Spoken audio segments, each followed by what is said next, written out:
ਉਹ ਕੌਮਾਂ ਜਿਹੜੀਆਂ ਉਹ ਤਰੱਕੀ ਨਹੀਂ ਕਰਦੀਆਂ ਜਾਂ ਲੰਬੇ ਸਮੇਂ ਤੱਕ ਜੀਵਤ ਨਹੀਂ ਰਹਿੰਦੀਆਂ, ਜਿਹੜੀਆਂ ਆਪਣੇ ਇਤਿਹਾਸ ਨੂੰ ਭੁੱਲ ਜਾਂਦੀਆਂ ਜਾਂ ਆਪਣੇ ਇਤਿਹਾਸ ਤੋਂ ਸਿੱਖਿਆ ਨਹੀਂ ਲੈਂਦੀਆਂ। ਕਿ ਗੋਰੇ ਸਾਹਿਬ ਚਲੇ ਜਾਣੇ ਤੇ ਭੂਰੇ ਸਾਹਿਬ ਜਿਹੜੇ ਆ ਉਹ ਆ ਜਾਣੇ ਤੇ ਉਹ ਇਹਨਾਂ ਗੋਰਿਆਂ ਨਾਲੋਂ ਵੀ ਖਤਰਨਾਕ ਹੀ ਹੋਣੇ। PM ਮੋਦੀ ਜਦੋਂ ਤੋਂ PM ਬਣੇ ਆ, ਸੰਸਦ ਦੇ ਵਿੱਚ ਜਦੋਂ ਪਹਿਲੀ ਵਾਰੀ ਇਹ ਗਏ ਸੀ, ਐਸਾ ਇਹਨਾਂ ਨੇ ਸੰਸਦ ਦੀ ਸਰਦਨ ਤੇ ਮੱਥਾ ਟੇਕਿਆ। ਇਹ ਰੋਜ਼ ਨਵੀਆਂ ਮੁਹਿੰਮਾਂ ਸ਼ੁਰੂ ਕਰਦੇ ਆ। 7 ਜ਼ਿਲ੍ਹੇ ਜਿਹੜੇ ਆ ਉਹ ਨੋ ਵਾਟਰ ਜ਼ੋਨ ਚ ਆ ਗਏ। ਹਰਮੰਦਰ ਸਾਹਿਬ ਕੰਪਲੈਕਸ ਦੀ ਗੱਲ ਕਰਦੇ ਤੇ ਉਹਦਾ ਬਿੱਲ ਜਿਹੜਾ ਆ ਸਵਲੀਨ ਜੀ 30 ਤੋਂ 60 ਲੱਖ ਆਉਂਦਾ।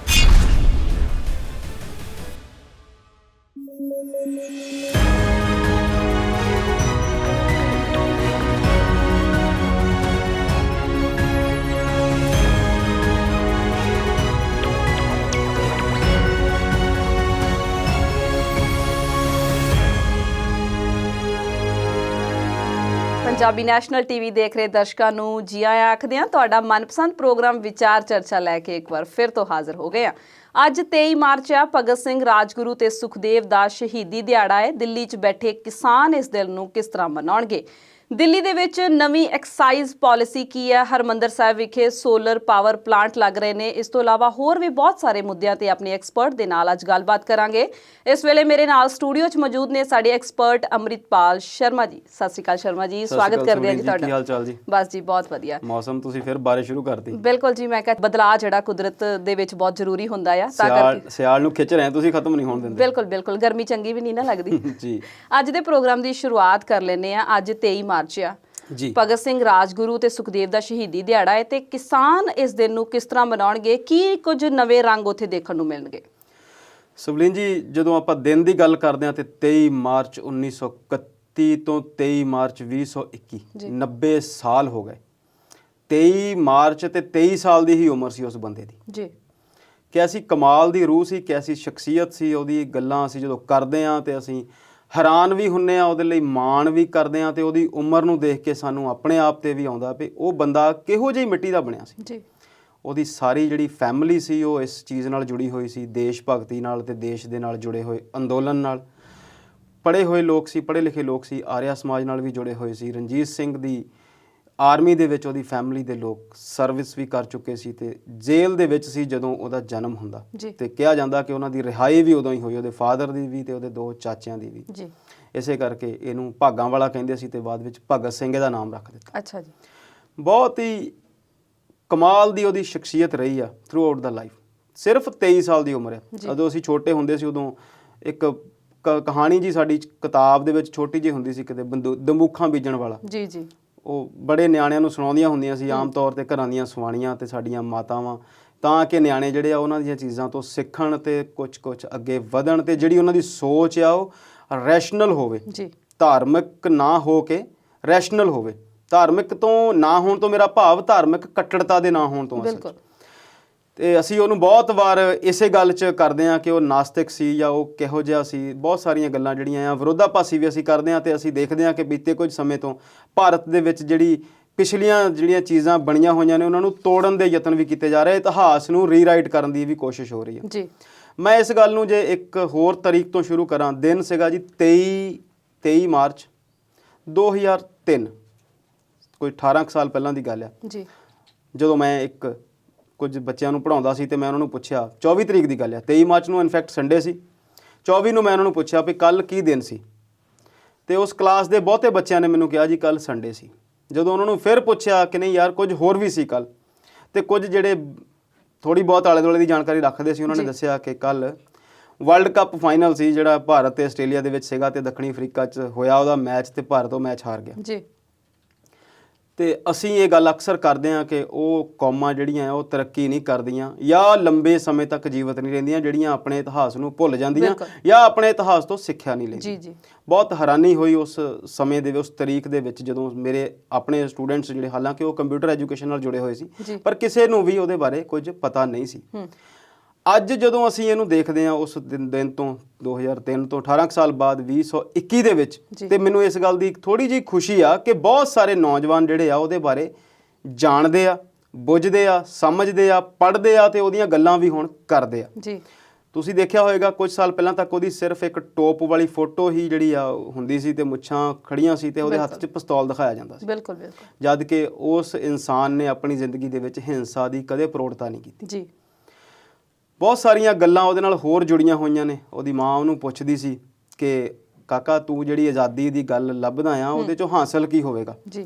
ਉਹ ਕਹਿੰਦਾ ਮਾਤਾ ਅਸੀਂ ਆਜ਼ਾਦੀ ਦੀ ਗੱਲ ਤਾਂ ਕਰਦੇ ਹਾਂ, ਸਮਾਜਵਾਦ ਦੀ ਗੱਲ ਤਾਂ ਕਰਦੇ ਹਾਂ, ਪਰ ਬਹੁਤੀ ਜਿਹੜੀ ਆਸ ਆ ਉਹ ਹੈ ਨਹੀਂ। ਜੋ ਸਾਡੇ ਸਾਹਮਣੇ ਆਉਣਾ ਉਹ ਇਹੀ ਆ ਕਿ ਗੋਰੇ ਸਾਹਿਬ ਚਲੇ ਜਾਣੇ ਤੇ ਭੂਰੇ ਸਾਹਿਬ ਜਿਹੜੇ ਆ ਉਹ ਆ ਜਾਣੇ ਆ ਤੇ ਉਹ ਇਹਨਾਂ ਗੋਰਿਆਂ ਨਾਲੋਂ ਵੀ ਖਤਰਨਾਕ ਹੀ ਹੋਣੇ ਆ ਤੇ ਹੋਇਆ ਵੀ ਕੁਝ ਇਹੋ ਜਿਹਾ ਹੀ ਆ। ਸੋ 23 ਮਾਰਚ ਨੂੰ ਲੈ ਕੇ ਜਿਹੜੀ ਬਹੁਤ ਵੱਡੀ ਗੱਲ ਇਹ ਆ ਕਿ ਸਾਨੂੰ ਪੜ੍ਹਨਾ, ਲਿਖਣਾ, ਸਮਝਣਾ, ਵਾਚਣਾ ਜ਼ਰੂਰ ਚਾਹੀਦਾ। ਬਿਲਕੁਲ। ਇਹਦੀ ਵੀ ਇੱਕ ਕਹਾਣੀ ਉਹਦੇ ਸਾਹਮਣੇ ਆਉਂਦੀ ਹੈ ਕਿ ਜਦੋਂ ਉਹਨੂੰ ਫਾਂਸੀ ਲਈ ਬੁਲਾਇਆ ਗਿਆ ਤੇ ਉਹਨੇ ਉਹਨੂੰ ਬੰਦੇ ਨੂੰ ਕਿਹਾ ਜਿਹੜਾ ਉਹਨੂੰ ਸੱਦਣ ਆਇਆ ਸੀ ਕਿ ਚੱਲ ਬਈ ਤੇਰਾ ਟਾਈਮ ਹੋ ਗਿਆ ਫਾਂਸੀ ਲਈ ਲੈ ਕੇ ਜਾਣਾ, ਤੇ ਉਹ ਕਹਿੰਦਾ ਯਾਰ 2 ਮਿੰਟ ਰੁਕ ਜਾ। ਅੱਛਾ ਜੀ। ਉਹਦੇ ਰੁਕਣ ਤੋਂ ਭਾਵ ਉਹਦੇ ਮੌਤ ਨੂੰ ਅਟਕਾਉਣ ਤੋਂ ਨਹੀਂ ਸੀ। ਉਹ ਕਹਿੰਦਾ ਮੈਂ ਇੱਕ ਕਹਾਣੀ ਪੜ੍ਹਦਾ ਪਿਆ ਤੇ ਉਹਨੂੰ ਪੂਰੀ ਕਰ ਲਵਾਂ। ਅੱਛਾ ਜੀ। ਸ਼ਾਇਦ ਉਹ ਲੈਨਨ ਦੀ ਸਟੋਰੀ ਪੜ੍ਹਦਾ ਸੀ ਕੋਈ ਤੇ ਉਹ ਕਹਿੰਦਾ ਸੀ ਇੱਕ ਕ੍ਰਾਂਤੀਕਾਰੀ ਦੂਜੇ ਕ੍ਰਾਂਤੀਕਾਰੀ ਨੂੰ ਮਿਲ ਲਿਆ, ਥੋੜਾ ਜਿਹਾ ਮਿਲ ਲੈਣ ਦੇ ਤੇ ਫਿਰ ਆਪਾਂ ਚੱਲਦੇ ਹਾਂ ਜੀ। ਤੁਸੀਂ ਦੇਖੋ ਕਿੰਨੀ ਜ਼ਿੰਦਾ ਦਿਲੀ ਹੋਊਗੀ ਤੇ ਗਿਆਨ ਨੂੰ ਪ੍ਰਾਪਤ ਕਰਨ ਦੀ ਕਿੰਨੀ ਖਿੱਚ ਹੋਏਗੀ ਉਸ ਬੰਦੇ ਦੇ ਵਿੱਚ। ਉਹਨੂੰ ਪਤਾ ਹੈ ਕਿ ਆਉਣ ਵਾਲੇ ਕੁਝ ਮਿੰਟਾਂ ਬਾਅਦ ਉਸ ਬੰਦੇ ਨੇ ਇਸ ਸੰਸਾਰ ਨੂੰ ਅਲਵਿਦਾ ਕਰ ਦੇਣਾ, ਪਰ ਫਿਰ ਵੀ ਉਹਦੇ 'ਚ ਜਿਹੜੀ ਸਿੱਖ ਸੀ ਉਹ ਪੜ੍ਹਨ ਦੀ ਤੇ ਜਾਣਨ ਦੀ ਉਹ ਕਿੰਨੀ ਵੱਡੀ ਸੀ ਜੀ।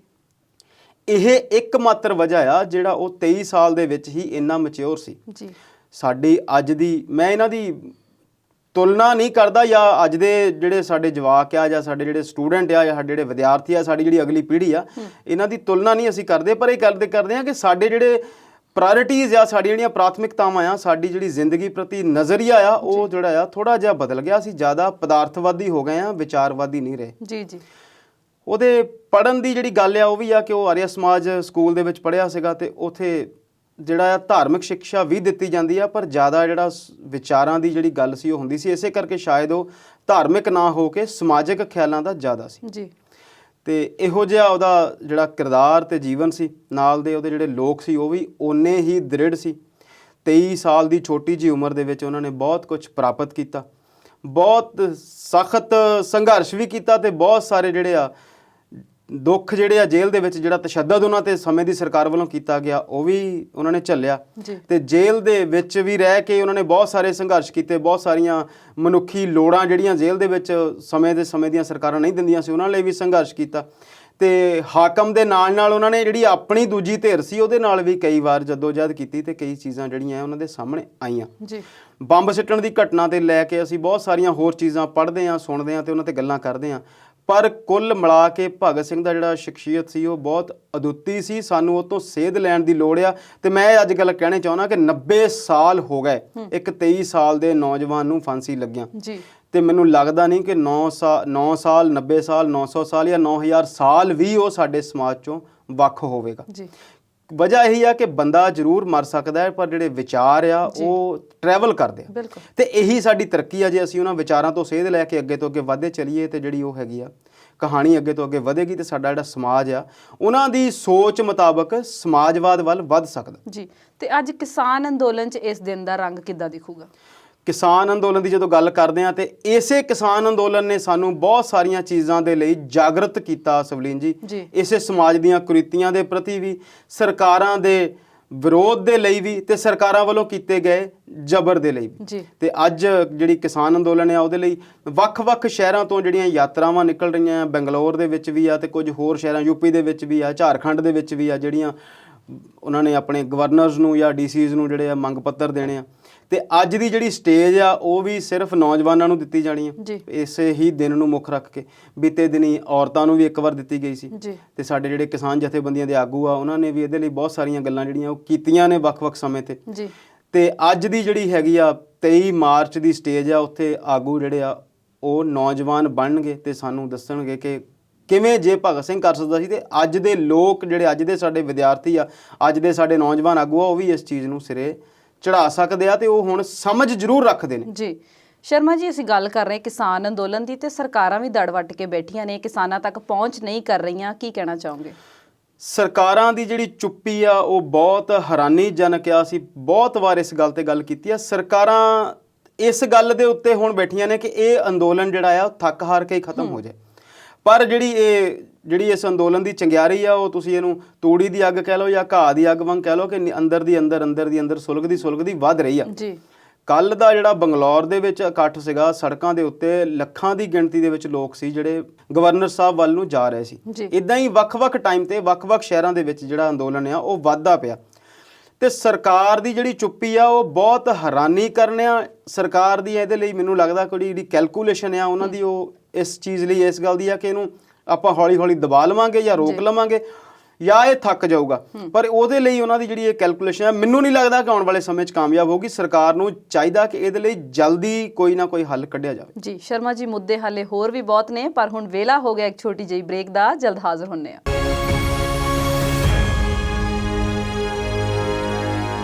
ਬ੍ਰੇਕ ਤੋਂ ਬਾਅਦ ਵਿਚਾਰ ਚਰਚਾ ਦੇਖ ਰਹੇ ਦਰਸ਼ਕਾਂ ਦਾ ਸਵਾਗਤ ਕਰਦੇ ਹਾਂ।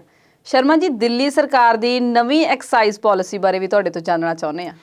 ਬਿਲਕੁਲ ਜੀ, ਜਦੋਂ ਮਾਰਚ ਖਤਮ ਹੋਣ ਵਾਲਾ ਹੁੰਦਾ ਤੇ ਅਕਸਰ ਸਾਰੇ ਦੇਸ਼ ਦੀਆਂ ਨਿਗਾਹਾਂ ਆਪਣੇ ਸਟੇਟ ਦੀ ਐਕਸਾਈਜ਼ ਪਾਲਿਸੀ ਤੇ ਟਿਕ ਜਾਂਦੀਆਂ ਜੀ। ਐਕਸਾਈਜ਼ ਪਾਲਿਸੀ ਜਿਹੜੀ ਆ ਬੇਸਿਕਲੀ ਇਹਨੂੰ ਆਪਾਂ ਅਬਕਾਰੀ ਨੀਤੀ ਕਹਿੰਦੇ ਆ। ਕਰ ਤੇ ਅਬਕਾਰੀ ਨੀਤੀ, ਇਹਦੇ 'ਚ ਨਵੇਂ ਟੈਕਸ ਵਗੈਰਾ ਲਾਏ ਜਾਂਦੇ ਆ, ਪਰ ਇਹ ਆਮ ਤੌਰ ਤੇ ਟੈਕਸ ਜਿਹੜੇ ਆ ਉਹ ਸ਼ਰਾਬ ਦੇ ਨਾਲ ਹੀ ਜੁੜੇ ਹੁੰਦੇ। ਐਕਸਾਈਜ਼ ਪਾਲਿਸੀ ਜਿਹੜੀ ਆ ਉਹ ਸੈਂਟਰਲ ਐਕਸਾਈਜ਼ ਜਿਹੜਾ ਹੈਗਾ ਉਹ ਕਿ ਸ਼ਰਾਬ ਜਿਹੜੀ ਆ ਉਹ ਕਿੱਦਾਂ ਵਿਕਣੀ ਆ, ਕਿੰਨੇ ਠੇਕੇ ਹੋਣੇ ਆ, ਕਿੰਨੇ ਨਵੇਂ ਬਣਨੇ ਆ, ਕਿਹੜੇ ਜਿਹੜੇ ਬ੍ਰਾਂਡਸ ਆ ਉਹ ਮਹਿੰਗੇ ਕੀਤੇ ਜਾਣੇ ਆ, ਕਿਹੜੇ ਸਸਤੇ ਕੀਤੇ ਜਾਣੇ, ਉਹੋ ਜਿਹੀਆਂ ਸਾਰੀਆਂ ਘਟਨਾਵਾਂ ਤੇ ਜੁੜਦੀ। ਤੇ ਹਿੰਦੁਸਤਾਨ ਕਿਉਂਕਿ ਇੱਥੇ ਗਾਂਧੀਵਾਦ ਦਾ ਬਹੁਤ ਪ੍ਰਭਾਵ ਰਿਹਾ ਆ ਤੇ ਮਹਾਤਮਾ ਗਾਂਧੀ ਬਹੁਤ ਜ਼ਿਆਦਾ ਇੱਛੁਕ ਸੀਗੇ ਕਿ ਹਿੰਦੁਸਤਾਨ ਨੂੰ ਸ਼ਰਾਬ ਫ੍ਰੀ ਕੀਤਾ ਜਾਵੇ। ਮੋਰਾਰਜੀ ਦੇਸਾਈ ਦੀ ਸਰਕਾਰ ਦੇ ਸਮੇਂ ਇੱਕ ਵਾਰ ਇੱਥੇ ਸ਼ਰਾਬਬੰਦੀ ਲਾਗੂ ਵੀ ਕੀਤੀ ਗਈ ਸੀ ਤੇ ਭਾਰਤ ਦੀਆਂ ਹੁਣ ਵੀ ਕੁਝ ਸਟੇਟਾਂ ਦੇ ਵਿੱਚ ਸ਼ਰਾਬਬੰਦੀ ਲਾਗੂ ਆ। ਉਹਦੇ ਅਲੱਗ-ਅਲੱਗ ਤਰ੍ਹਾਂ ਦੇ ਨਤੀਜੇ ਸਾਹਮਣੇ ਆਉਂਦੇ ਆ। ਕੁਝ ਫਿਰ ਜਿਹੜੀ ਗੈਰ ਕਾਨੂੰਨੀ ਸ਼ਰਾਬ ਆ ਉਹਦੀ ਬਣਨ ਦੀ ਤੇ ਵਿਕਣ ਦੀਆਂ ਗੱਲਾਂ ਸਾਹਮਣੇ ਆਉਂਦੀਆਂ, ਜਾਂ ਫਿਰ ਜਿਹੜੀਆਂ ਨੇਬਰ ਸਟੇਟਸ ਆ ਨਾਲ ਲੱਗਦੀਆਂ ਜਿਹੜੇ ਗਵਾਂਢੀ ਰਾਜ ਹੁੰਦੇ ਆ ਉੱਥੋਂ ਸ਼ਰਾਬ ਜਿਹੜੀ ਆ ਉਹਦੀ ਸੇਲ ਵੱਧ ਜਾਂਦੀ ਆ। ਜਿੱਦਾਂ ਅਸੀਂ ਅਕਸਰ ਹੀ ਦੇਖਦੇ ਹਾਂ ਕਿ ਚੰਡੀਗੜ੍ਹ ਦੇ ਵਿੱਚ ਜੇ ਪੈਟਰੋਲ ਜਾਂ ਡੀਜ਼ਲ ਜਿਹੜਾ ਆ ਥੋੜ੍ਹਾ ਜਿਹਾ ਸਸਤਾ ਆ ਤੇ ਜਿਹੜੇ ਮੋਹਾਲੀ ਦੇ ਪੈਟਰੋਲ ਪੰਪ ਆ ਉੱਥੇ ਸੇਲ ਜਿਹੜੀ ਆ ਬਹੁਤ ਘੱਟ ਜਾਂਦੀ ਹੈ, ਕਿਉਂਕਿ ਅਸੀਂ ਇਕੱਲਾ ਹਿੰਦੁਸਤਾਨ ਦਾ ਵਰਤਾਰਾ ਨਹੀਂ ਹੈਗਾ, ਬਾਹਰ ਵੀ ਇਹੀ ਕੈਨੇਡਾ ਤੇ ਅਮਰੀਕਾ ਦੀਆਂ ਜਿੱਥੇ ਸਰਹੱਦਾਂ ਸਾਂਝੀਆਂ ਨੇ ਉੱਥੇ ਆਉਣਾ ਜਾਣਾ ਲੋਕਾਂ ਦਾ ਸੌਖਾ ਆ। ਉੱਥੇ ਜਿਹੜੇ ਲੋਕ ਨੇ ਉਹ ਬਹੁਤ ਵਾਰ ਸ਼ਾਪਿੰਗ ਕਰਨ ਲਈ ਬਾਰਡਰ ਕ੍ਰਾਸ ਕਰਕੇ ਦੂਜੀ ਸਟੇਟ 'ਚ ਜਾਂਦੇ ਨੇ ਤੇ ਅਕਸਰ ਅਸੀਂ ਇਹ ਗੱਲਾਂ ਸੁਣਦੇ ਹਾਂ। ਤੇ ਇਸੇ ਤਰ੍ਹਾਂ ਹੀ ਜਿਹੜੀ ਸ਼ਰਾਬਬੰਦੀ ਦੀ ਗੱਲ ਸੀ ਉਹਦੀ ਵੱਖ-ਵੱਖ ਟਾਈਮ ਤੇ ਗੱਲ ਕੀਤੀ ਗਈ, ਪਰ ਉਹ ਸਫਲ ਨਹੀਂ ਹੋ ਸਕੀ।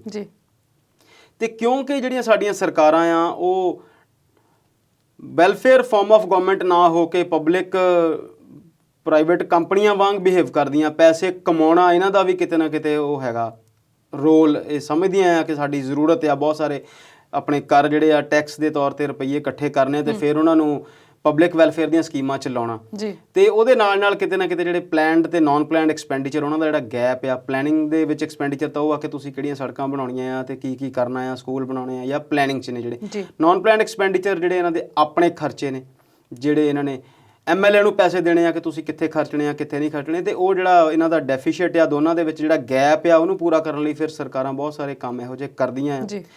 ਤੇ ਅਸੀਂ ਅਕਸਰ ਦੇਖਿਆ ਆ ਕਿ ਸ਼ਰਾਬ ਨੀਤੀ ਤੋਂ ਜਿਹੜੀ ਵੱਡੀ ਕਮਾਈ ਸਰਕਾਰ ਨੂੰ ਹੁੰਦੀ ਆ, ਕਿਉਂਕਿ ਉਹਦੀ ਜਿਹੜੀ ਕਾਸਟ ਆ ਉਹ ਉਨੀ ਜ਼ਿਆਦਾ ਨਹੀਂ ਹੁੰਦੀ ਜਿੰਨੇ ਉੱਤੇ ਟੈਕਸ ਇੰਪੋਜ਼ ਕੀਤੇ ਜਾਂਦੇ।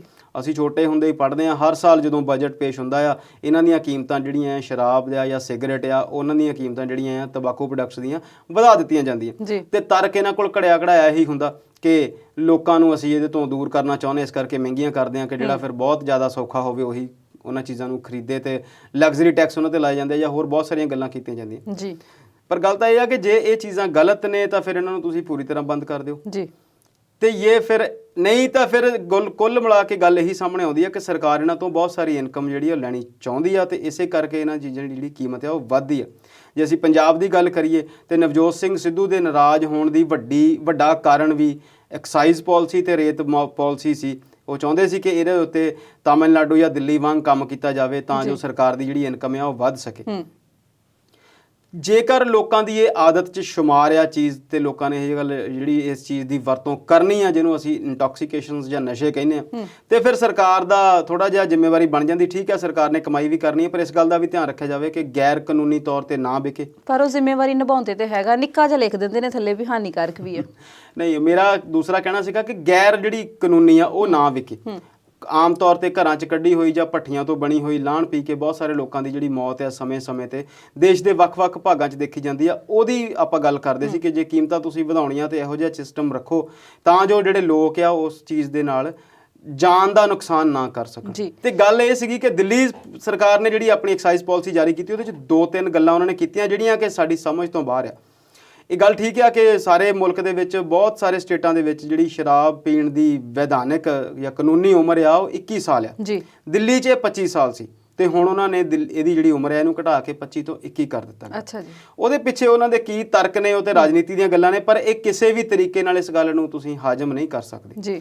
ਭਾਵੇਂ ਕਿ ਉਹ ਬਾਅਦ ਵਿੱਚ ਸਰਕਾਰ ਕਹਿੰਦੀ ਆ ਕਿ ਜੀ ਬਹੁਤ ਸਾਰੇ ਜਿਹੜੇ ਪੀਣ ਵਾਲੇ ਆ ਉਹ ਪੀ ਹੀ ਲੈਂਦੇ ਨੇ ਜਾਂ ਉਹਨੂੰ ਗੈਰ ਕਾਨੂੰਨੀ ਤਰੀਕੇ ਨਾਲ ਲੈ ਲੈਂਦੇ ਨੇ, ਪਰ ਤੁਸੀਂ ਇੱਕ ਗੱਲ ਦੇਖੋ ਕਿ ਕੁਛ ਨਾ ਕੁਛ ਲੋਕਾਂ ਤੇ ਮੈਨੂੰ ਲੱਗਦਾ ਕਿ ਹਾਲੇ ਵੀ ਸਾਡੇ ਮੁਲਕ ਦੇ ਵਿੱਚ ਲਾ ਅਬਾਈਡਿੰਗ ਪੀਪਲ ਬਹੁਤ ਨੇ ਜਿਹੜੇ ਕਾਨੂੰਨ ਨੂੰ ਮੰਨਦੇ ਨੇ ਜੀ। ਜੇ ਕਿਸੇ ਬੰਦੇ ਦਾ ਦਿਲ ਵੀ ਕਰਦਾ ਹੋਊਗਾ ਤਾਂ ਉਹ ਸੋਚੂਗਾ ਕਿ ਯਾਰ ਨਹੀਂ ਮੇਰੀ ਹਾਲੇ ਉਮਰ ਨਹੀਂ, ਕਿਉਂਕਿ ਕਾਨੂੰਨ ਮੈਨੂੰ ਇਸ ਗੱਲ ਦੀ ਇਜਾਜ਼ਤ ਨਹੀਂ ਦਿੰਦਾ। ਪਰ ਜੇ ਤੁਸੀਂ ਉਹਦੀ ਉਮਰ ਹੀ ਘਟਾ ਰਹੇ ਆ ਕਿ ਹਾਂ ਅੱਗੇ 25 ਤੱਕ ਸੀਗੇ ਤੇ ਅੱਜ ਤੁਸੀਂ 21 ਸਾਲ ਤੱਕ ਉਹਦੀ ਉਮਰ ਕਰ ਰਹੇ ਆ, ਤਾਂ ਤੁਹਾਡਾ ਜਿਹੜਾ ਮਨੋਰਥ ਆ ਉਹ ਸਾਫ਼-ਸਾਫ਼ ਤੌਰ ਤੇ ਇਹ ਨਹੀਂ ਹੈਗਾ ਕਿ ਤੁਸੀਂ ਚਾਹੁੰਦੇ ਆ ਕਿ ਉਹ ਗੈਰ ਕਾਨੂੰਨੀ ਤੌਰ ਤੇ ਨਾ ਪੀਣ। ਤੁਸੀਂ ਇਹ ਚਾਹੁੰਦੇ ਆ ਕਿ ਜਿਹੜੇ 10 20 50 ਹਜ਼ਾਰ ਬੰਦਾ ਉਹਦੇ 'ਚ ਹੋਰ ਜੁੜਦਾ ਤਾਂ ਕਿ ਸਾਡੀ ਜਿਹੜੀ ਸੇਲ ਆ ਉਹ ਇਨਕਰੀਜ਼ ਹੋਵੇ ਤੇ ਸਾਨੂੰ ਉਸ ਤੋਂ ਵੱਧ ਮਾਲੀਆ ਮਿਲੇ ਜੀ। ਤੇ ਇੱਕ ਤੇ ਉਹਦੀ ਉਮਰ ਘਟਾਈ ਆ, ਦੂਸਰਾ ਉਹਨਾਂ ਨੇ ਇਹ ਕਿਹਾ ਕਿ ਸਰਕਾਰ ਜਿਹੜੀ ਆ ਉਹ ਸ਼ਰਾਬ ਦੀਆਂ ਦੁਕਾਨਾਂ ਹੁਣ ਨਹੀਂ ਚਲਾਵੇਗੀ। ਪਹਿਲਾਂ ਉੱਥੇ ਟਾਈਮ ਵੀ ਬਾਉਂਡ ਸੀਗਾ ਤੇ ਜਿਹੜੀ ਦੁਕਾਨਾਂ ਆ ਉਹ ਬਹੁਤ ਸਾਰੀਆਂ ਦੁਕਾਨਾਂ ਨੂੰ ਰਨ ਵੀ ਸਰਕਾਰ ਕਰਦੀ ਸੀ ਤੇ ਹੁਣ ਉਹਨਾਂ ਨੇ ਇਹ ਤੋਂ ਪਿੱਛਾ ਛੁਡਾ ਲਿਆ ਕਿ ਜਿਹੜੀਆਂ ਦੁਕਾਨਾਂ ਸਾਰੀਆਂ ਉਹ ਪ੍ਰਾਈਵੇਟ ਹੱਥਾਂ 'ਚ ਜਾਣਗੀਆਂ। ਉਹਦੇ ਟਾਈਮ ਦੇ ਉੱਤੇ ਵੀ ਪਾਬੰਦੀ ਸੀ ਪਹਿਲਾਂ ਕਿ ਕੁਝ ਟਾਈਮ ਤੋਂ ਲੈ ਕੇ ਕੁਝ ਟਾਈਮ ਤੱਕ ਹੀ ਜਿਹੜੀਆਂ ਦੁਕਾਨਾਂ ਸੀ ਓਪਨ ਹੁੰਦੀਆਂ ਸੀ, ਹੁਣ ਉਹਦਾ ਟਾਈਮ ਵੀ ਵਧਾ ਦਿੱਤਾ ਗਿਆ। ਸੋ ਕੁੱਲ ਮਿਲਾ ਕੇ ਜਿਹੜੀ ਐਕਸਾਈਜ਼ ਪਾਲਿਸੀ ਆ ਉਹ ਜਿੱਦਾਂ ਦੀਆਂ ਗੱਲਾਂ, ਜਿੱਦਾਂ ਦੀਆਂ ਪਾਲਿਸੀਆਂ, ਜਿੱਦਾਂ ਦੀ ਦੇਸ਼ ਨੂੰ ਦਿਸ਼ਾ ਦੇਣ ਵਾਲੀ ਗੱਲ ਆਮ ਆਦਮੀ ਪਾਰਟੀ ਦੀ ਸਰਕਾਰ ਕਰਦੀ ਰਹੀ ਆ, ਜਿੱਥੇ ਵੀ ਉਹ ਚੋਣਾਂ ਲੜਦੇ ਸੀ, ਜਦੋਂ ਵੀ ਉਹਨਾਂ ਦਾ ਸ਼ੁਰੂਆਤ ਹੁੰਦੀ ਆ ਉਹ ਜਿਹੜੀਆਂ ਗੱਲਾਂ ਕਰਦੇ ਸੀ, ਹਾਲਾਂਕਿ ਉਹਨਾਂ ਨੇ ਕਦੀ ਸ਼ਰਾਬਬੰਦੀ ਦੀ ਗੱਲ ਨਹੀਂ ਕੀਤੀ, ਪਰ ਜਿਹੜੀ ਮੌਜੂਦਾ ਪਾਲਿਸੀ ਦੇ ਵਿੱਚ ਉਹਨਾਂ ਦੀਆਂ ਚੇਂਜਸ ਆ ਉਹ ਇੱਦਾਂ ਲੱਗਦਾ ਆ ਕਿ ਉਹਨਾਂ ਦਾ ਵੀ ਧਿਆਨ ਜਿਹੜਾ ਆ ਹੁਣ ਪੈਸੇ ਕਮਾਉਣ ਵੱਲ, ਮਾਲੀਆ ਇਕੱਠਾ ਕਰਨ ਵੱਲ, ਟੈਕਸ ਤੋਂ ਬਣਦੀ ਹੋਈ ਇਨਕਮ ਵਧਾਉਣ ਵੱਲ ਹੀ ਹੈ। ਜੇ ਅਸੀਂ ਦਿੱਲੀ ਦੀ ਗੱਲ ਕਰੀਏ ਤੇ ਉਹਨਾਂ ਕੋਲ ਨੋ ਡਾਊਟ ਸੋਵਰਨ ਸਟੇਟ ਜਿਹੜੀ ਨਹੀਂ ਹੈਗੀ, ਬਹੁਤਾ ਸਾਰਾ ਉੱਥੇ ਰੱਖ ਰਖਾਵ ਜਾਂ ਬਹੁਤ ਸਾਰਾ ਜਿਹੜਾ ਉਹਨਾਂ ਦਾ ਕੰਟਰੋਲ ਆ ਉਹ ਹੋਮ ਮਿਨਿਸਟਰੀ ਦਾ ਆ, ਪਰ ਫਿਰ ਵੀ ਉਹਨਾਂ ਕੋਲ ਕਮਾਈ ਦੇ ਬਹੁਤ ਸਾਰੇ ਸਾਧਨ ਨੇ। ਬਹੁਤ ਵੱਡੀਆਂ ਕੰਪਨੀਆਂ ਦੇ ਹੈੱਡ ਆਫਿਸ ਉੱਥੇ ਨੇ ਤੇ ਜਿੱਥੇ ਉਹ ਕੰਪਨੀਆਂ ਆਪਣੇ ਹੈੱਡ ਆਫਿਸ ਰਨ ਕਰਦੀਆਂ ਟੈਕਸ ਉੱਥੋਂ ਹੀ ਪੇ ਕਰਦੀਆਂ, ਇਸ ਕਰਕੇ ਇਹਨਾਂ ਕੋਲ ਵੱਡਾ ਮਾਲੀਆ ਆਉਂਦਾ ਆ। ਪਰ ਸ਼ਰਾਬ ਨੂੰ ਲੈ ਕੇ ਇਹੋ ਜਿਹੀਆਂ ਜਿਹੜੀਆਂ ਗੱਲਾਂ ਨੇ ਉਹ ਉਹਨਾਂ ਦੇ ਹਿੱਤ ਵਾਲੀਆਂ ਨਹੀਂ ਜਾਪਦੀਆਂ। ਉੱਥੇ ਫਿਰ ਉਹਨਾਂ ਦਾ ਜਿਹੜਾ ਦੋਗਲਾ ਪਾਣਿਆ ਕਿ ਕਹਿਣਾ ਕੁਝ ਹੋ ਰਿਹਾ ਤੇ ਕਰਨਾ ਕੁਝ ਹੋ ਰਿਹਾ, ਤੇ ਸਰਕਾਰ ਦੀ ਜਿਹੜੀ ਨੀਤੀ ਆ ਉਹ ਬਹੁਤ ਚੰਗੀ ਨਹੀਂ ਲੱਗੀ ਜੀ। ਸ਼ਰਮਾ ਜੀ, ਬੀਤੇ ਦਿਨ ਰਾਸ਼ਟਰੀ ਫਿਲਮ ਪੁਰਸਕਾਰ ਐਲਾਨੇ ਗਏ ਨੇ ਜਿਹੜੇ ਕਿ ਚਰਚਾ 'ਚ ਬਹੁਤ ਨੇ, ਉਹਨਾਂ ਤੇ ਵੀ ਥੋੜੀ ਜਿਹੀ ਚਾਨਣਾ ਪਾ ਦਿਓ। ਦੇਖੋ ਜੀ, ਇਨਾਮ ਜਦੋਂ ਵੀ ਮਿਲਦਾ ਉਹਦੀ ਚਰਚਾ ਤਾਂ ਹੁੰਦੀ ਹੈ, ਚਾਹੇ ਉਹ ਕਿਸੇ ਚੰਗੇ ਕੰਮ ਲਈ ਹੋਵੇ ਤੇ ਚਾਹੇ ਉਹ ਕਿਤੇ ਸਜ਼ਾ ਦੇ ਤੌਰ ਤੇ ਮਿਲੇ ਜੀ। ਤੇ ਇਹ ਜਿਹੜੇ 67ਵੇਂ ਫਿਲਮ ਫੇਅਰ ਪੁਰਸਕਾਰ ਜਿਹੜੇ ਆ ਇਹਨਾਂ ਦਾ ਐਲਾਨ ਹੋਇਆ, ਨੈਸ਼ਨਲ ਫਿਲਮ ਅਵਾਰਡ ਜਿਹੜੇ ਆ ਜੀ, ਉਹ ਜਦੋਂ ਅਸੀਂ ਇਹਨਾਂ ਦੀ ਗੱਲ ਕਰਦੇ ਆ ਤੇ 1954 ਤੋਂ ਇਹਨਾਂ ਦੀ ਸ਼ੁਰੂਆਤ ਹੋਈ ਆ।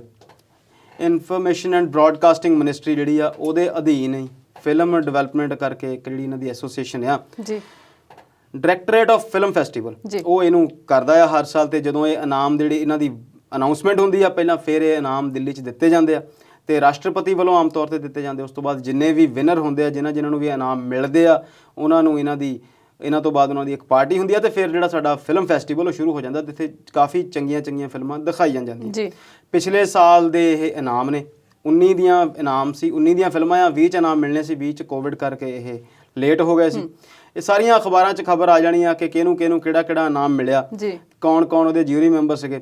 2-3 ਚੀਜ਼ਾਂ ਜਿਹੜੀਆਂ ਸਾਨੂੰ ਉਹ ਕਰਦੀਆਂ ਹੈਰਾਨ ਕਿ ਇੱਥੇ ਵੀ ਉਹੀ ਜਿਹੜੇ ਸ਼ਕਲਾਂ ਚਰਚਾ 'ਚ ਰਹੀਆਂ ਨੇ ਜਿਹੜੀਆਂ ਅਸੀਂ ਪਿਛਲੇ 6 ਮਹੀਨਿਆਂ ਤੋਂ ਜਿਨ੍ਹਾਂ ਦੀ ਚਰਚਾ ਅਸੀਂ ਗਾਹੇ ਬਗਾਹੇ ਹੋਰ ਕਿਸੇ ਕਾਰਨਾਂ ਕਰਕੇ ਕਰ ਰਹੇ ਹਾਂ, ਤੇ ਉਹਨਾਂ ਨੂੰ ਹੀ ਇਨਾਮ ਮਿਲਣਾ ਜਿਹੜਾ ਕਿਤੇ ਨਾ ਕਿਤੇ ਸਰਕਾਰੀ ਤੰਤਰ ਦੇ ਵਿੱਚ ਵੀ ਉਹਨਾਂ ਦੇ ਗੋਟੀਆਂ ਫਿੱਟ ਹੋਣ ਦੀ ਵੀ ਗੱਲ ਕਰਦਾ ਆ ਤੇ ਇਸ਼ਾਰਾ ਇਸ ਗੱਲ ਨੂੰ ਵੀ ਆਉਂਦਾ ਆ ਵੀ ਇੱਥੇ ਵੀ ਸਰਕਾਰੀ ਜਿਹੜਾ ਸਿਸਟਮ ਆ ਉਹਨਾਂ ਲੋਕਾਂ ਨੂੰ ਵਧਾਵਾ ਦੇ ਰਿਹਾ। ਸੋਸ਼ਲ ਮੀਡੀਆ ਤੇ ਵੀ ਕਾਫੀ ਚਰਚਾ ਆ ਕਿ ਬੀਜੇਪੀ ਦੀਆਂ ਚੋਣਾਂ ਨੂੰ ਧਿਆਨ 'ਚ ਰੱਖ ਕੇ ਦਿੱਤੇ ਗਏ ਨੇ, ਟੈਲੈਂਟ ਨੂੰ ਥੋੜਾ ਜਿਹਾ ਨਜ਼ਰਅੰਦਾਜ਼ ਕੀਤਾ ਗਿਆ ਆ। ਬਿਲਕੁਲ, ਦੇਖੋ ਜੀ, ਪਹਿਲੀ ਤਾਂ ਗੱਲ ਇਹ ਆ ਸਵਲੀਨ ਜੀ ਕਿ ਅਸੀਂ ਮੈਂ ਪਰਸਨਲੀ ਫਿਲਮਾਂ ਦੇਖਦਾ ਨਹੀਂ, ਬਹੁਤ ਘੱਟ। ਜਦੋਂ ਅਸੀਂ ਦੇਖਦੇ ਸੀ ਕਿਸੇ ਟਾਈਮ ਤੇ ਕੁਝ ਚੰਗੀ ਫਿਲਮ ਕਿਤੇ ਆਉਂਦੀ ਸੀ ਦੇਖ ਲੈਂਦੇ ਸੀ, ਜਾਂ ਫਿਰ ਕਿਤੇ ਕੋਈ ਕੰਟਰੋਵਰਸੀ ਹੋਵੇ ਫਿਰ ਹੁੰਦਾ ਸੀ ਜੀ। ਪਰ ਕੰਗਣਾ ਰਣਾਵਤ ਨੂੰ 2 ਫਿਲਮਾਂ ਲਈ ਅਵਾਰਡ ਮਿਲਿਆ। ਇੱਕ ਮਣੀਕਰਣਿਕਾ ਕਰਕੇ ਸੀਗੀ ਕੋਈ, ਰਾਣੀ ਆਫ ਝਾਂਸੀ, ਜਿਹਦੇ 'ਚ ਉਹਦਾ ਬਹੁਤ ਪਿਛਲੇ ਸਮੇਂ ਤੋਂ ਟਰੋਲ ਹੋ ਰਹੀ ਆ। ਬਹੁਤ ਸਾਰੀਆਂ ਵੀਡੀਓਜ਼ ਦੇ ਵਿੱਚ ਉਹ ਇੱਕ ਸਪਰਿੰਗ ਵਾਲੇ ਘੋੜੇ ਤੇ ਦੌੜਦੀ ਜਾ ਰਹੀ ਆ ਤੇ ਉਹਦੇ ਬਾਰੇ ਦੱਸਿਆ ਗਿਆ, ਉਹਦੇ ਬਾਰੇ ਬਹੁਤ ਸਾਰੀਆਂ ਗੱਲਾਂ ਲੋਕਾਂ ਨੇ ਕੀਤੀਆਂ। ਉਹਦੇ ਘਰ ਨੂੰ ਲੈ ਕੇ ਮਹਾਰਾਸ਼ਟਰ ਸਰਕਾਰ ਨਾਲ ਉਹਦੀ ਇੱਕ ਜੁੱਧਬੰਦੀ ਚੱਲਦੀ ਰਹੀ। ਉਸ ਤੋਂ ਬਾਅਦ ਉਹਦਾ ਕਿਸਾਨਾਂ ਦੇ ਖਿਲਾਫ ਕੁਝ ਬੋਲਣ ਤੇ ਉਹਦਾ ਜਿਹੜਾ ਟਵਿੱਟਰ ਦੇ ਉੱਤੇ ਜਿਹੜੀ ਜੰਗ ਸੀ ਉਹ ਚੱਲਦੀ ਰਹੀ। ਤੇ ਕਿਤੇ ਨਾ ਕਿਤੇ ਆਮ ਲੋਕ ਜਿਹੜੇ ਇਸ ਅੰਦੋਲਨ ਨੂੰ ਸਮਰਥਨ ਕਰਦੇ ਨੇ ਜਾਂ ਜਿਹੜੇ ਇਸ ਸਰਕਾਰ ਦੇ ਥੋੜਾ ਜਿਹਾ ਕਮੀਆਂ ਨੂੰ ਧਿਆਨ 'ਚ ਲੈ ਕੇ ਆਉਂਦੇ ਨੇ, ਉਹਨਾਂ ਦੇ ਦਿਮਾਗ 'ਚ ਇਹੀ ਗੱਲ ਆਊਗੀ ਕਿ ਇਸ ਬੀਬੀ ਨੂੰ ਜਿਹੜਾ ਇਨਾਮ ਆ ਉਹ ਸਰਕਾਰ ਦੀ ਪਾਤਰਤਾ ਕਰਕੇ ਮਿਲਿਆ। ਬਿਲਕੁਲ। ਤੇ ਇਸ ਦੇ ਨਾਲ ਹੀ ਜਿਹੜਾ ਦੂਸਰਾ ਇਨਾਮ ਆ ਉਹ ਮਿਲਿਆ ਹੈਗਾ ਸੁਸ਼ਾਂਤ ਸਿੰਘ ਰਾਜਪੂਤ ਨੂੰ, ਜਿਹਦੀ ਕਿ ਕੋਵਿਡ ਦੇ ਦੌਰਾਨ ਹੀ ਸੁਸਾਈਡ ਨਾਲ ਮੌਤ ਹੋਈ ਸੀ, ਉਹਦੀ ਵੀ ਬਹੁਤ ਲੰਬੇ ਸਮੇਂ ਤੋਂ ਚਰਚਾ ਰਹੀ ਹੈ। ਮਨੋਜ ਵਾਜਪਾਈ ਨੂੰ ਵੀ ਮਿਲਿਆ ਤੇ ਕੁਝ ਸਾਊਥ ਦੇ ਸੀ, ਕੁਝ ਹੋਰ ਫਿਲਮਾਂ ਜਿਨ੍ਹਾਂ ਦੀ ਆਪਾਂ ਨੂੰ ਬਹੁਤ ਜਾਣਕਾਰੀ ਨਹੀਂ, ਉਹਦੀ ਜਾਣਕਾਰੀ ਜਿਹੜੀ ਆ ਬਹੁਤ ਸਾਰੀਆਂ ਅਖਬਾਰਾਂ ਨੇ ਸਮੇਂ-ਸਮੇਂ ਤੇ ਦਿੱਤੀ ਹੈ। ਪੰਜਾਬੀ ਲਈ ਜਦੋਂ ਅਸੀਂ ਗੱਲ ਕਰੀਏ ਤੇ ਰੱਬ ਦਾ ਰੇਡੀਓ 2 ਇੱਕ ਨਾਮ ਦੀ ਫਿਲਮ ਬਣੀ ਸੀ, ਤੁਹਾਡੇ ਗੋਤ ਵਾਲੇ ਨੇ ਐਕਟਰ ਉਹ ਤਰਸੇਮ ਜੱਸੜ ਜੀ, ਉਹਨਾਂ ਦੀ ਕਲਾ ਕੀਤੀ ਸੀ, ਉਹਦੇ ਵਿੱਚ ਉਹਨਾਂ ਨੇ ਐਕਟਿੰਗ ਕੀਤੀ ਸੀ ਤੇ ਉਹ ਫਿਲਮ ਮੈਂ ਜ਼ਰੂਰ ਦੇਖੀ ਸੀ। ਉਹਦੇ ਵਿੱਚ ਇੱਕ ਚੰਗੀ ਗੱਲ ਸੀਗੀ ਕਿ ਉਹ ਜਿਹੜੀ ਫਿਲਮ ਸੀ ਉਹ ਬਹੁਤ ਪਰਿਵਾਰਿਕ ਜਿਹੀ ਸੀ, ਘਰਾਂ ਦੀ ਆਪਸੀ ਟੁੱਟ ਭੱਜ ਤੇ ਰਿਸ਼ਤਿਆਂ ਜ਼ਿੰਦਗੀ ਦੇ ਨਾਲ ਜੁੜੀ ਹੋਈ ਸੀ। ਹਾਂਜੀ, ਬਿਲਕੁਲ ਬਿਲਕੁਲ, ਕਿ ਦੋ ਭਰਾਵਾਂ ਦੇ ਵਿੱਚ ਵੰਡ ਕਿਵੇਂ ਹੁੰਦੀ ਆ ਤੇ ਉਹ ਜਿਹੜਾ ਕਲਾਕਾਰ ਆ, ਜਿਹੜਾ ਫਿਲਮ ਦਾ ਹੀਰੋ ਆ, ਮੁੱਖ ਨਾਇਕ ਆ, ਉਹ ਫਿਰ ਉਸ ਘਟਨਾ ਨੂੰ ਕਿੱਦਾਂ ਮੁਕਾਉਂਦਾ ਆ। ਬਹੁਤ ਸਾਦੀ ਸਾਡੀ ਪਿੰਡੂ ਜ਼ਿੰਦਗੀ ਨਾਲ ਜੁੜੀ ਹੋਈ ਫਿਲਮ ਸੀ, ਕੁਝ ਉਹਦੇ ਚ ਹਾਸੇ ਦੀਆਂ ਗੱਲਾਂ ਵੀ ਸੀ, ਅਸਲ ਜ਼ਿੰਦਗੀ ਦੇ ਨਾਲ ਜੁੜੀ ਹੋਈ ਸੀ ਜੀ। ਤੇ ਗੱਲ ਇਹ ਮੈਨੂੰ ਇਦਾਂ ਲੱਗਦਾ ਸੀ ਕਿ ਇਹੋ ਜਿਹੀਆਂ ਫਿਲਮਾਂ ਜਿਹੜੀਆਂ ਆ ਸਾਨੂੰ ਸਾਡੇ ਪਿਛੋਕੜ ਨਾਲ ਵੀ ਜੋੜਦੀਆਂ ਤੇ ਸਾਨੂੰ ਸਾਡੀ ਜ਼ਿੰਦਗੀ ਦੇ ਜਿਹੜੇ ਲਾਈਨਸ ਆ ਉਹਨੂੰ ਵੀ ਦੱਸਦੀਆਂ ਵੀ ਬਹੁਤਾ ਦੌੜਨ ਦੀ ਜਾਂ ਬਹੁਤਾ ਇੱਧਰ ਉੱਧਰ ਹੋਣ ਦੀ ਜ਼ਰੂਰਤ ਨਹੀਂ। ਜੇ ਅਸੀਂ ਸੱਚ ਦੇ ਨੇੜੇ ਰਹੀਏ, ਜੇ ਅਸੀਂ ਆਪਣੇ ਪਰਿਵਾਰ ਦੇ ਨੇੜੇ ਰਹੀਏ ਤੇ ਉਹ ਜਿਹੜੀਆਂ ਚੀਜ਼ਾਂ ਉਹ ਚੰਗੀਆਂ ਹੋ ਸਕਦੀਆਂ ਜੀ। ਮੁੱਦੇ ਹਾਲੇ ਹੋਰ ਵੀ ਬਹੁਤ ਨੇ, ਪਰ ਹੁਣ ਵੇਲਾ ਹੋ ਗਿਆ ਇੱਕ ਛੋਟੀ ਜਿਹੀ ਬ੍ਰੇਕ ਦਾ। ਜਲਦ ਹਾਜ਼ਰ ਹੁੰਦੇ ਹਾਂ।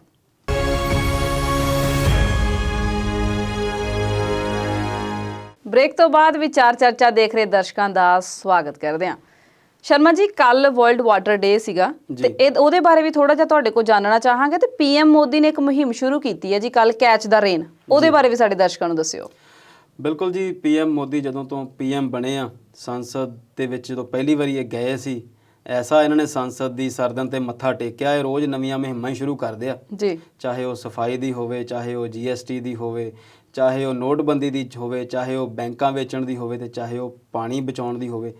ਸੋਹਣੇ ਤੇ ਬਹੁਤ ਲੱਗਦੇ ਨੇ ਇਹ ਨਾਅਰੇ ਜਦੋਂ ਦਿੱਤੇ ਜਾਂਦੇ ਨੇ, ਪਰ ਅਮਲੀ ਤੌਰ ਤੇ ਉਹਨਾਂ ਤੇ ਕੰਮ ਨਹੀਂ ਹੁੰਦਾ ਜੀ। ਮੈਂ ਕੈਚ ਦਾ ਰੇਨ ਜਿਹੜੀ ਆ ਉਹਦੀ ਗੱਲ ਆਪਾਂ ਬਾਅਦ ਚ ਕਰੀਏ, ਪਹਿਲਾਂ ਜੇ ਵਰਲਡ ਵਾਟਰ ਡੇ ਜਿਹੜਾ ਆ, ਬਿਲਕੁਲ ਵਿਸ਼ਵ ਪਾਣੀ ਦਿਵਸ ਜਿਹੜਾ ਮਨਾਇਆ ਜਾਂਦਾ, 1992 ਦੇ ਵਿੱਚ UN ਦੇ ਵਿੱਚ ਇੱਕ ਸਮਿਟ ਹੋ ਰਿਹਾ ਸੀਗਾ, ਐਨਵਾਇਰਨਮੈਂਟ ਐਂਡ ਡਿਵੈਲਪਮੈਂਟ ਜਿਹੜਾ ਉਹਦਾ ਟੌਪਿਕ ਸੀ ਕਿ ਸਾਡਾ ਆਲਾ ਦੁਆਲਾ ਜਿਹੜਾ ਐਨਵਾਇਰਨਮੈਂਟ ਆ, ਵਾਤਾਵਰਣ ਆ, ਉਹਦੇ ਤੇ ਸਾਡੇ ਆਲੇ ਦੁਆਲੇ ਜਿਹੜੀਆਂ ਡਿਵੈਲਪਮੈਂਟਸ ਹੋ ਰਹੀਆਂ ਉਹਦਾ ਕਿਵੇਂ ਦਾ ਪ੍ਰਭਾਵ ਪੈਂਦਾ ਤੇ ਕਿਵੇਂ ਦੇ ਦੁਸ਼ਪ੍ਰਭਾਵ ਪੈਂਦੇ ਆ।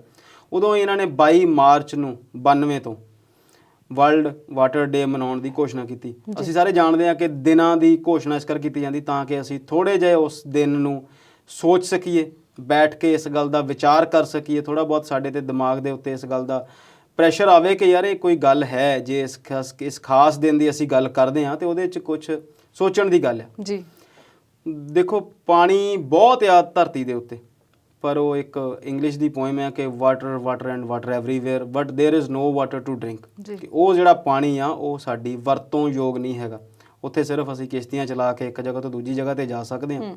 ਸਮੁੰਦਰੀ ਪਾਣੀ ਦੀ ਜੇ ਮੈਂ ਗੱਲ ਕਰਾਂ, ਹਾਲੇ ਉਹਦੇ ਲਈ ਜਦੋਜਹਿਦ ਜਾਰੀ ਆ ਕਿ ਕੀ ਅਸੀਂ ਉਸ ਪਾਣੀ ਨੂੰ ਸਾਫ਼ ਕਰਕੇ, ਕੀ ਅਸੀਂ ਉਸ ਪਾਣੀ ਨੂੰ ਲੂਣ ਮੁਕਤ ਕਰਕੇ, ਖਾਰੇ ਤੋਂ ਮੁਕਤ ਕਰਕੇ ਅਸੀਂ ਵਰਤ ਲਵਾਂਗੇ ਕਿ ਨਹੀਂ।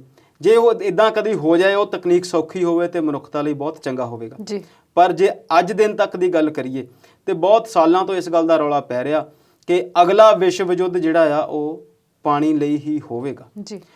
4 ਬਿਲੀਅਨ ਲੋਕ ਕਿਹਾ ਜਾਂਦਾ, 4.4 ਬਿਲੀਅਨ ਆਬਾਦੀ ਦੁਨੀਆ ਦੀ ਜਿਹੜੀ ਆ ਉਹ ਸਾਫ਼ ਪਾਣੀ ਤੋਂ ਸੱਖਣੀ ਆ।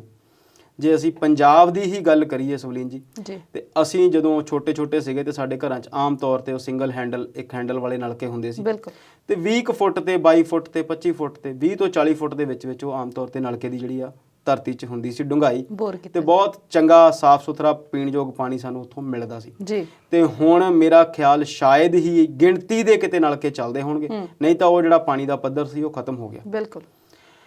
ਇਸ ਵੇਲੇ ਜੇ ਅਸੀਂ ਪੰਜਾਬ ਦੀ ਗੱਲ ਕਰੀਏ ਤਾਂ 16 ਲੱਖ ਤੋਂ ਜ਼ਿਆਦਾ ਟਿਊਬਵੈੱਲ ਜਿਹੜੇ ਆ ਪੰਜਾਬ 'ਚ ਚੱਲ ਰਹੇ ਨੇ ਜੀ। ਕਿੰਨੀ ਗਿਣਤੀ ਦੇ ਵਿੱਚ ਉਹ ਪਾਣੀ ਕੱਢ ਕੇ ਬਾਹਰ ਸੁੱਟ ਰਹੇ ਨੇ ਤੇ ਕਿੰਨਾ ਪਾਣੀ ਅਸੀਂ ਵੇਸਟ ਕਰ ਰਹੇ ਹਾਂ। ਘਰਾਂ ਦੇ ਵਿੱਚ ਜਿਹੜੀਆਂ ਸਾਡੀਆਂ ਟੂਟੀਆਂ ਲੱਗੀਆਂ ਆ, ਸਰਕਾਰੀ ਪਾਣੀ ਆਉਂਦਾ ਆ।